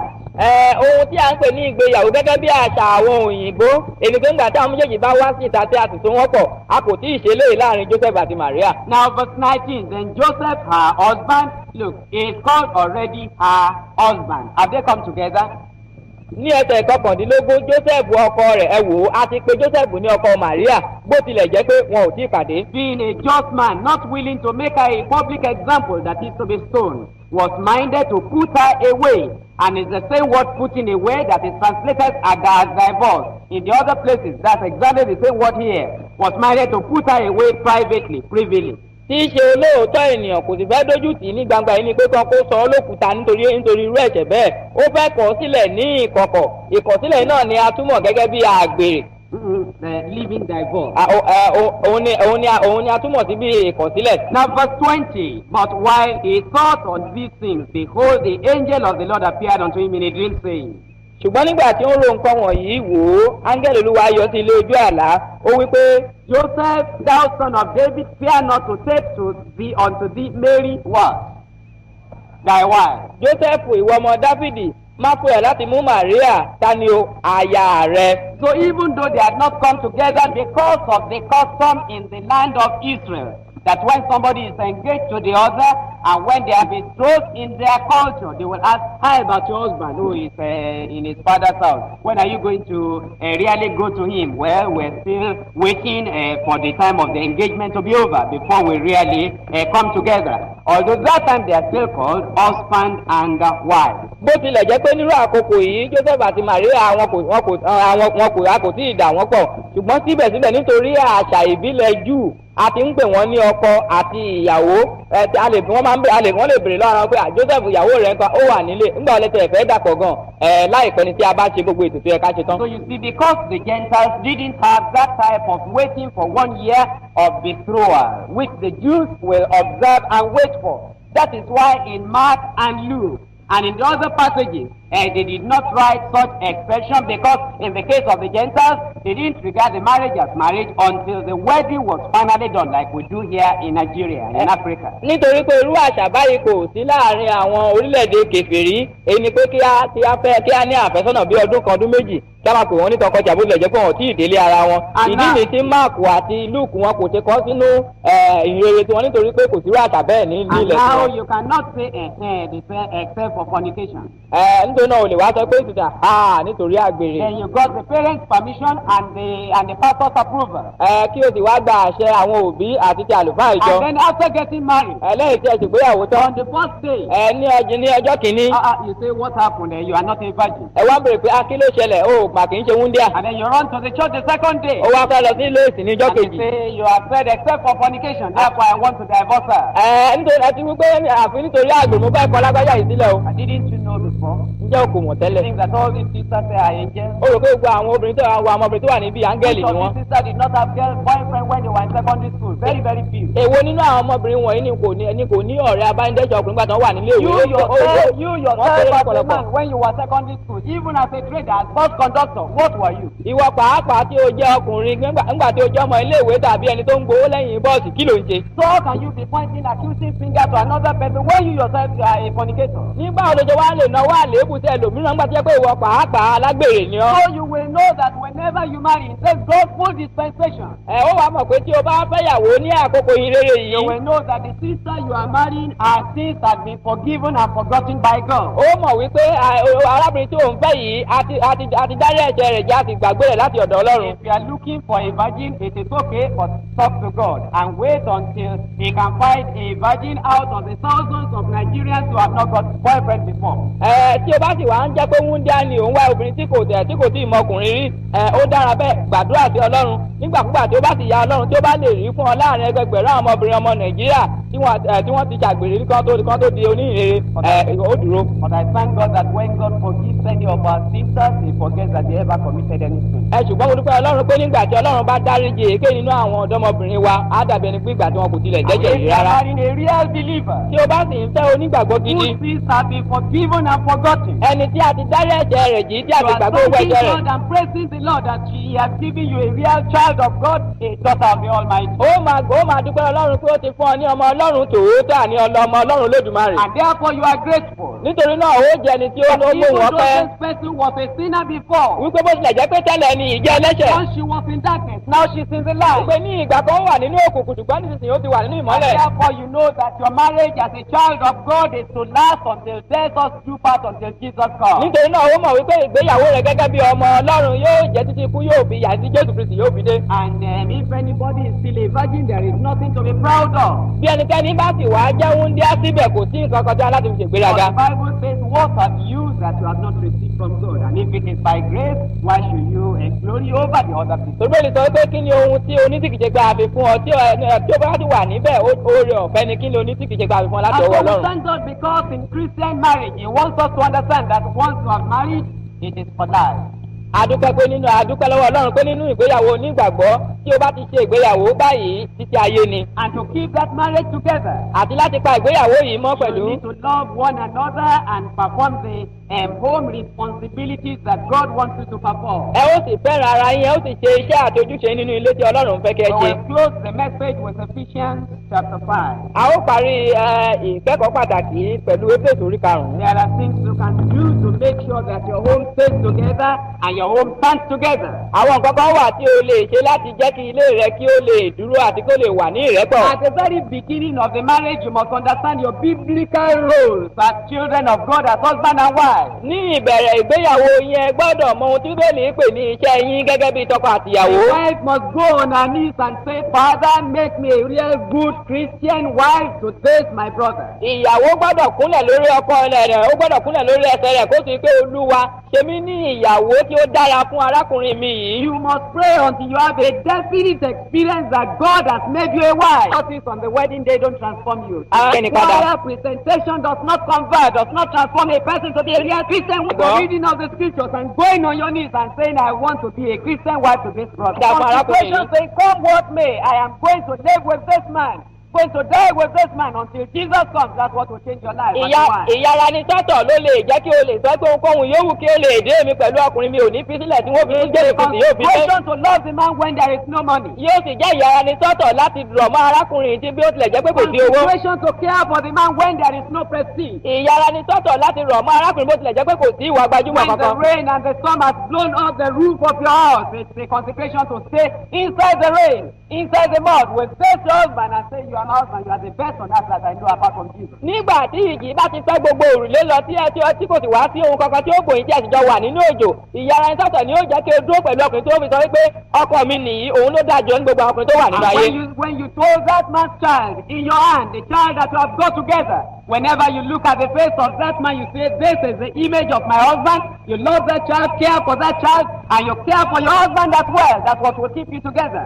Nígbà tí o bá sì wo ojú ọmọ tí Ọlọ́run fún ọ tí o bí fún ọkùnrin yóò lè sọ pé fọ́tò ọkọ mi nìyí inú rẹ̀ yóò sì dùn ó sì máa yọ̀ níwájú Ọlọ́run ìyanisọ́tọ̀ ló lè jẹ́ kí o lè dúró tẹ́lẹ̀ yìí. And also as a man, it will take you to go on your knees. Àti pé gẹ́gẹ́ bí ìwọ ọkùnrin pàápàá yóò gbà kí o lọ sórí ikùn rẹ̀. Ask for God to transform your life. Kí o sì béèrè lọ Ọlọ́run pé kó yí ayé rẹ So padà. that you see your wife not as a servant but a partner, an equal. Kí o lè rí ìyàwó rẹ kì í ṣe bí ọmọ ọ̀dọ̀ ṣùgbọ́n gẹ́gẹ́ bí ẹni tí ẹjọ́ dọ́gba. To see your wife not as a cook, not as a tenant. Kì í ṣe bí kí o lè rí ìyàwó rẹ kì í ṣe bí ẹni tí ó ń gbọ́njẹ fún ọ tàbí alágbàgbé. But somebody as a mother of your children. Ṣùgbọ́n ẹni tó jẹ́ ìyá àwọn ọmọ rẹ. As a part of yourself because it says you are one flesh. Gẹ́gẹ́ bí ẹni tó jẹ́ ẹ̀yà ara tó sọ pé ara kan ṣoṣo ní. Honor and to appreciate your wife. And then you must drop all the non-essentials. If the wife says that this type of milk is not good for little children, don't argue about it. It's not essential. Tí ìyàwó bá sọ pé irú wàrà báyìí kò dára fún àwọn ọmọdé má má jiyàn nítorí rẹ̀ pàtó eléyìí kò ṣe pàtàkì. If the wife says Wednesday is the best day to go to market, don't insist if it's Saturday is a non-essential, drop non-essential. Tí ìyàwó bá sọ pé ọjọ́ Wednesday ló dáa jù láti lọ sọ́jà má má jiyàn wípé Saturday ló dáa àwọn kan wọ̀nyí ò tí kókó sọ́wọ́ nínú rẹ̀. What is not essential? When to go to market, when to wash your car, when to wash your clothes. They are not essential. Má ṣe àríyànjiyàn tàbí àwáwí lórí àwọn nǹkan tí kò ṣe pàtàkì ìgbà tó yẹ kán lọ sọ́jà ìgbà tó yẹ kán fọ mọ́tò ìgbà tó yẹ kán fọṣọ ẹ̀. And create the ability to be able to laugh in the family. Ó sì gbọ́dọ̀ wá jẹ́ni tí ó gbọ́dọ̀ máa ṣe ojúṣe rẹ̀ kí o lè máa rẹ́rìn nínú ẹbí rẹ̀. What do I mean by the ability to laugh? Clothes are not washed and ironed the way you want. Nígbà tí a kò bá pa aṣọ rẹ̀ kí a sì lọ̀ ọ́ ní gẹ́gẹ́ bí o ṣe fẹ́. The ability to laugh it off and say, I know that you are lazy, I'm sorry, I know you are not quite lazy. Can you play over it? Ipá láti lè sọ wípé nígbà tí a kò bá lọ́jọ́ pé àmúmọ̀ wípé ó rẹ̀ díẹ̀ ó dàbí pé ọ̀lẹ́ díẹ̀ náà ni. Ó sì ti ṣàwàdà When lọ́bẹ̀. there is too much pepper in the soup. Tàbí nígbà tí a bá pọ̀ jù nínú ọbẹ̀. Oh, you say, come here. Ìwọ ló tẹ wá bí o. I'm your husband, you think I'm a soldier. Èmi lọ pé ó rò pé jagunjagun And you ni. laugh over it. O sì ti rẹ́rìn lọ bẹ́ẹ̀. And the wife says, what are you saying? Ìyàwó ti pé kí ló ń wí gan. Oh, I'm saying that you cook a soldier soup today and the soup is militant. Mo ń sọ wípé ọbẹ̀ jagunjagun ló sè lónìí ọbẹ̀ náà ti dàbí tàwọn ọmọ ogun The gan. ability to laugh over things that are not essential. Ọ̀nà tí o lè gbà máa rẹ́rìn lórí àwọn nǹkan tí kò ṣe pàtàkì. Somebody has pitied the children. Bóyá tó ló lu àwọn ọmọ. And the children are reporting to you. Àwọn ọmọ sì wá fẹjọ́ sùn ọ́. Oh, you as a father will not say, don't kill my children. Ìwọ bàbá yìí náà sọ pé bàbá pa ọmọ mi o. Oh, you say you are kind of ẹjọ́ bàbá yín ni. Oh, if your mommy didn't teach you like that, I would have beaten you. I want you to love your mommy and respect her. Tó bá jẹ́ pé màmá yín ò nà yín òbí náà màá tún nà yín. Mo fẹ́ kí ẹ máa bọ̀ fún màmá yín You dáadáa. will not create problems for yourself in the family. O ò ní máa wá wàhálà fúnra rẹ nínú ẹbí rẹ. And in serious matters, don't argue. Àti ní ìgbà tí ọ̀rọ̀ bá ta kókó má ṣàríyànjiyàn. In serious matters, don't argue. Nígbà tí ọ̀rọ̀ bá dé kókó kan má ṣe àwáwí o. Well, sister, I don't really know who is wrong. You may be right, I may be wrong, but I really don't know. Why don't let us pray about it? Arábìnrin mi ò mẹ́ni tí ó dàbẹ̀ kó lòdì bóyá ìwọ ni tàbí èmi. Èyí tó fi ń jẹ́ ká gbàdúrà nǹkan rẹ̀. Argument doesn't lead anywhere. Àríyànjiyàn kì í mú ẹnikẹ́ni débi Don't kankan. prove to the wife that you know better, and don't prove to the husband that you are better spiritually. Don't argue. Má fi hàn ìyàwó rẹ pé ìwọ ló mọ̀ jù nípa tẹ̀mí tàbí ìwọ yẹ kó má fi hàn ọkọ ẹ pé ìwọ ló mọ̀ jù lọ má má ṣe And àríyànjiyàn. don't withdraw. Don't withdraw. Má sì ṣe pawọ́ ara rẹ sẹ́yìn. Family people know how they retaliate in the family. Àwọn ènìyàn tó wà ní ẹgbẹ́ wọn bí a ṣe ń gbẹ̀san. The man will withdraw financially. He'll retaliate sexually. She'll withdraw sexually only to punish the man and say, okay, you don't give the money. I know what not to give as well. Don't punish that way. Ní àwọn obìnrin pàápàá sì mọ̀nà tí a fi ń gbàgbẹ́sọ nígbà tó bá di ẹlẹ́tọ́ tó àkókò tó yẹ kí wọ́n ṣe kọ́kọ́ ìyàwó. Òun náà á kọ̀ wá ní nígbà tí lánàá òun wá ó kọ̀ tó sọ̀ náà ní ti. Engaging in calm discussion. Calm discussion. CALM. Calm. Peaceful discussion. Ẹ gbọ́dọ̀ máa jọ sọ̀rọ̀ ní kẹ́lẹ́kẹ́lẹ́ ọ̀rọ̀ ìdùnnú ọ̀rọ̀ àlàáfíà. And never try to justify yourself when you are discussing the in calm condition. Má sì gbìyànjú láti dára rẹ láre nígbà tí ẹ bá jọ ń sọ̀rọ̀ kẹ́lẹ́kẹ́lẹ́. Sit together with an open Bible. Ẹ jókòó tẹ Bíbélì sílẹ̀. Tell your wife, I think I'm right, but I can't make my point. You might be right after and we see through the Bible. O lè tí o sọ fún ìyàwó rẹ pé mo lérò pé nǹkan tí mo ń sọ òun fẹ́ ṣùgbọ́n mi ò lè ṣàlàyé ẹ̀dá ṣùgbọ́n jẹ́ ká ṣe òun Bíbélì. If you not accept that, Tí ó bá dàbẹ̀ ń gba gbóná ní àkókò yìí wọ́n dákẹ́. be humble and deny yourself. Ìwọ rárá rẹ sílẹ̀ tí o sì ń tẹ́ra rẹ And pẹ̀lú. when she's ready to talk, talk very, very calmly, not pointing accusing finger, but only say, now please, Nígbà tí òun bá dàbí gbóná rẹ̀ sì gbóná tí òun máa sọ̀rọ̀ àlàáfíà kí o sì máa fàmọ́ra pẹ̀lú ọ̀rọ̀ tútù. tí o sì máa fi hàn tó dàbí pé nǹkan náà ní kí ló fẹ́ ká ṣe kí nǹkan yìí lè ròyìn. Then pray together. ẹjọ́ máa gbàdúrà pọ̀. I don't mean that when you have settled it, it will stand discussion. ẹ̀mí ò sọ pé nígbà tí ẹ ti fún ẹ bá yanjú gbogbo wọn pẹ̀lú ọ̀rọ̀ Then kẹ́lẹ́kẹ́ God tán. says, okay, I'm sorry, brother. Shall we pray? tí ìyàwó ti sọ pé arákùnrin jọ ẹ má bínú ẹ jẹ́ ká gbàdúrà. Then you kneel down there. ẹ wá kúnlẹ̀ bẹ́ẹ̀. 5 minutes, nobody starts the prayer. ìṣẹ́jú máa kò sẹ́ tó máa bẹ̀rẹ̀ àdúrà. Everything is quiet and dead òṣèlú ó sì wá dákẹ́ rọ́rọ́. until the wife looks up and says, honey, start the prayer now. títí dìgbà tí ìyàwó sọ pé òṣì ìbẹ̀rẹ̀ àdúrà yìí. And then you begin to pray. kí wá òwò ṣe wá bẹ̀rẹ̀ sí In a àdúrà. tone of resignation. pẹ̀lú òun pé àfi bẹ́ẹ̀ àhó bẹ́ẹ̀ In a bẹ́ẹ̀ náà. tone of affliction and persecution and regret of marriage. nínú òun pé mo kábàámọ̀ àwọn máa ṣe o tí mo ṣe irú nǹkan báyìí. Father, we are calling upon you now. bàbá a máa ń ké kò sí báyìí. Sorry, because of this situation. àrùkù aláàánú tó ń sọ tó ń ṣẹlẹ̀. Anyway, I can't understand how my God rí láyé. tried my best to do. I don't know how to satisfy this. mo ti gbìyànjú kí n ṣe bó ṣe bá ti jẹ́ òbí. I don't know who is right, you know who is wrong. bàbá bá Just forgive everybody. What am I? ṣe gbogbo ẹ̀dá máa dájú gbogbo èèyàn kí ni kí wọ́n ṣe ní òbí òbí pẹ̀lú That báyìí is náà. that is not fair.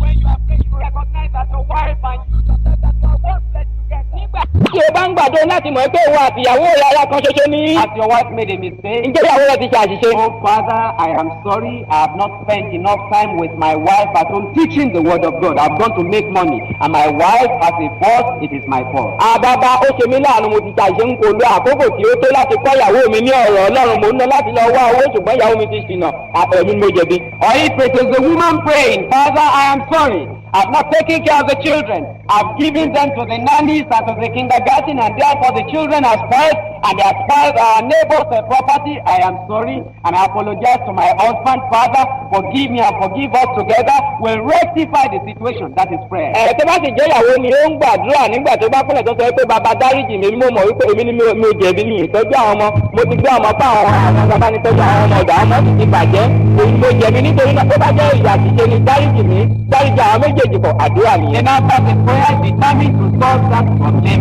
without outside help.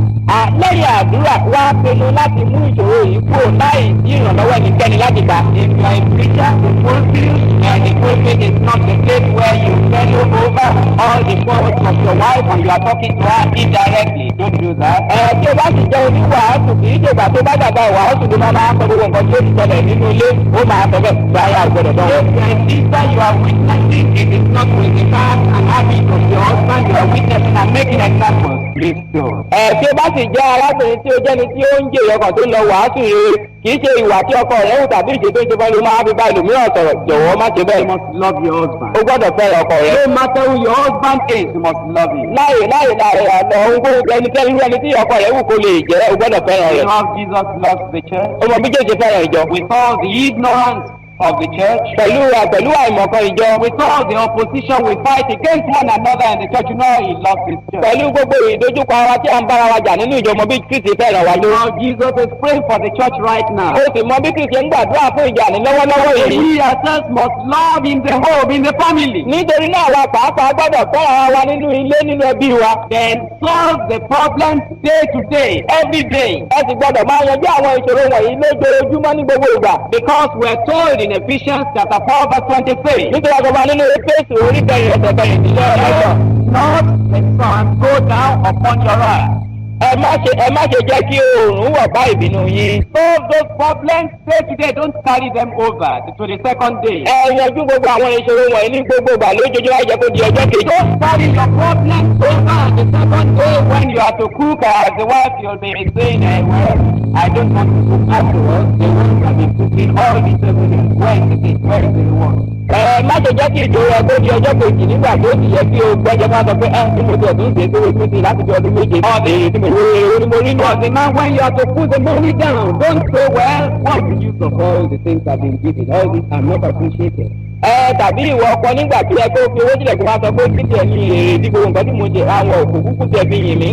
Then practice Philippians chapter 4 verse 8. o gbọ́dọ̀ wá jẹ́ ibi tí ó mú Éfésù orí kẹrin ẹsẹ̀ kẹjọ lò. What does that say? kí ni ó wí. It says, finally, brethren, wife or husband, whatsoever things are true. ẹ lé àkójá ara ọkọ ohunkóhun tí í ṣe òótọ́. Don't allow the devil to deceive you and destroy you in your thought realm, in your heart, in your imagination. má ṣe jẹ́ kí èjì kó tàn án jẹ nínú èrò ọkàn rẹ tàbí nínú àhesọ ọ̀rọ̀ àyà rẹ. Whatsoever things are true, that is number one. ohunkóhun tí í ṣe òótọ́ ilé ní àkọ́kọ́. What are we saying? kí ni nǹkan tí à ń wí? When your wife has done something against you, nígbà tí ìyàwó rẹ bá ṣe nǹkan kan when you have sí ọ. received a report about your wife, nígbà tó bá ti gbọ́ ìròyìn nípa ìyàwó rẹ. that thought must pass through 8 different stages before you ever accept and think about it. èrò yìí gbọ́dọ̀ kọjá ní ẹnu ọ̀nà méje kí o tó lè ronú pé o ti ẹ̀fẹ́ lọ. First gate is the true gate. Is it true? They told me about my wife. Is it true? ẹnu ọ̀nà àkọ́kọ́ ni pé ǹjẹ́ nǹkan tó ń sọ nípa ìyàwó mi ǹjẹ́ òótọ́ ni. If it is not true, don't think about it. tí kì í bá ṣe òótọ́ má ronú pa ẹ̀ mọ́. Whatsoever things are true, ohunkóhun tí ń ṣe òótọ́. before you can know whether it is true or not, you must ask your wife, sister, I had this and I had this. kí o tó lè mọ̀ pé òótọ́ ni àbí òótọ́ kan ó bí ìyàwó rẹ̀ arábìnrin mo gbọ́ báyìí mo gbọ́ báyìí. You must not ask her with a tone of accusation that is rightly suspected. You did this. ó kò gbọdọ̀ bí ní ibi pé òun fi ẹ̀sùn kàn án pé bí ẹ̀dín lóbi tó ń bá oye léyìí. Whatsoever things are true, that is one. ohunkóhun tí ń ṣe òótọ́ eléyìí ni àkọ́kọ́. Whatsoever things are honest, they seem to be true. It is honest.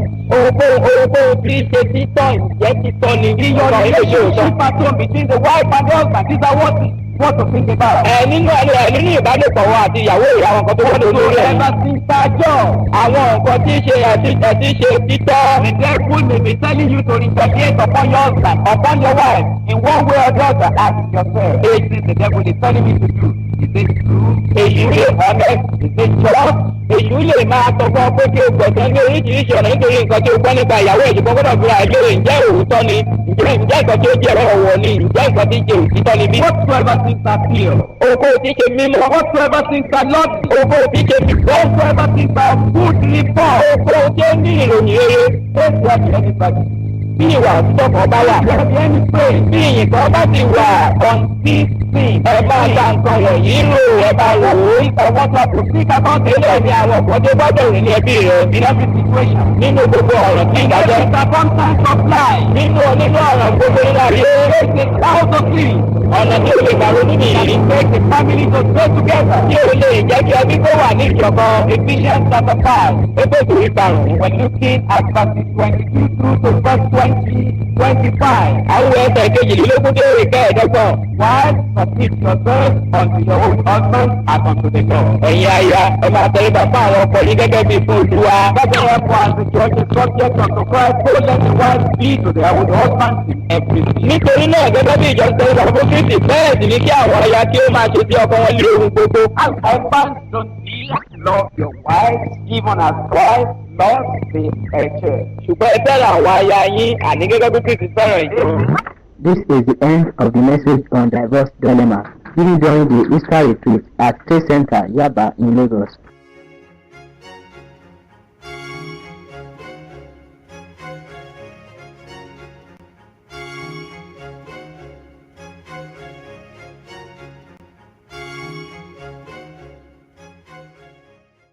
Word of Life Broadcasting. Your spiritual welfare is our concern.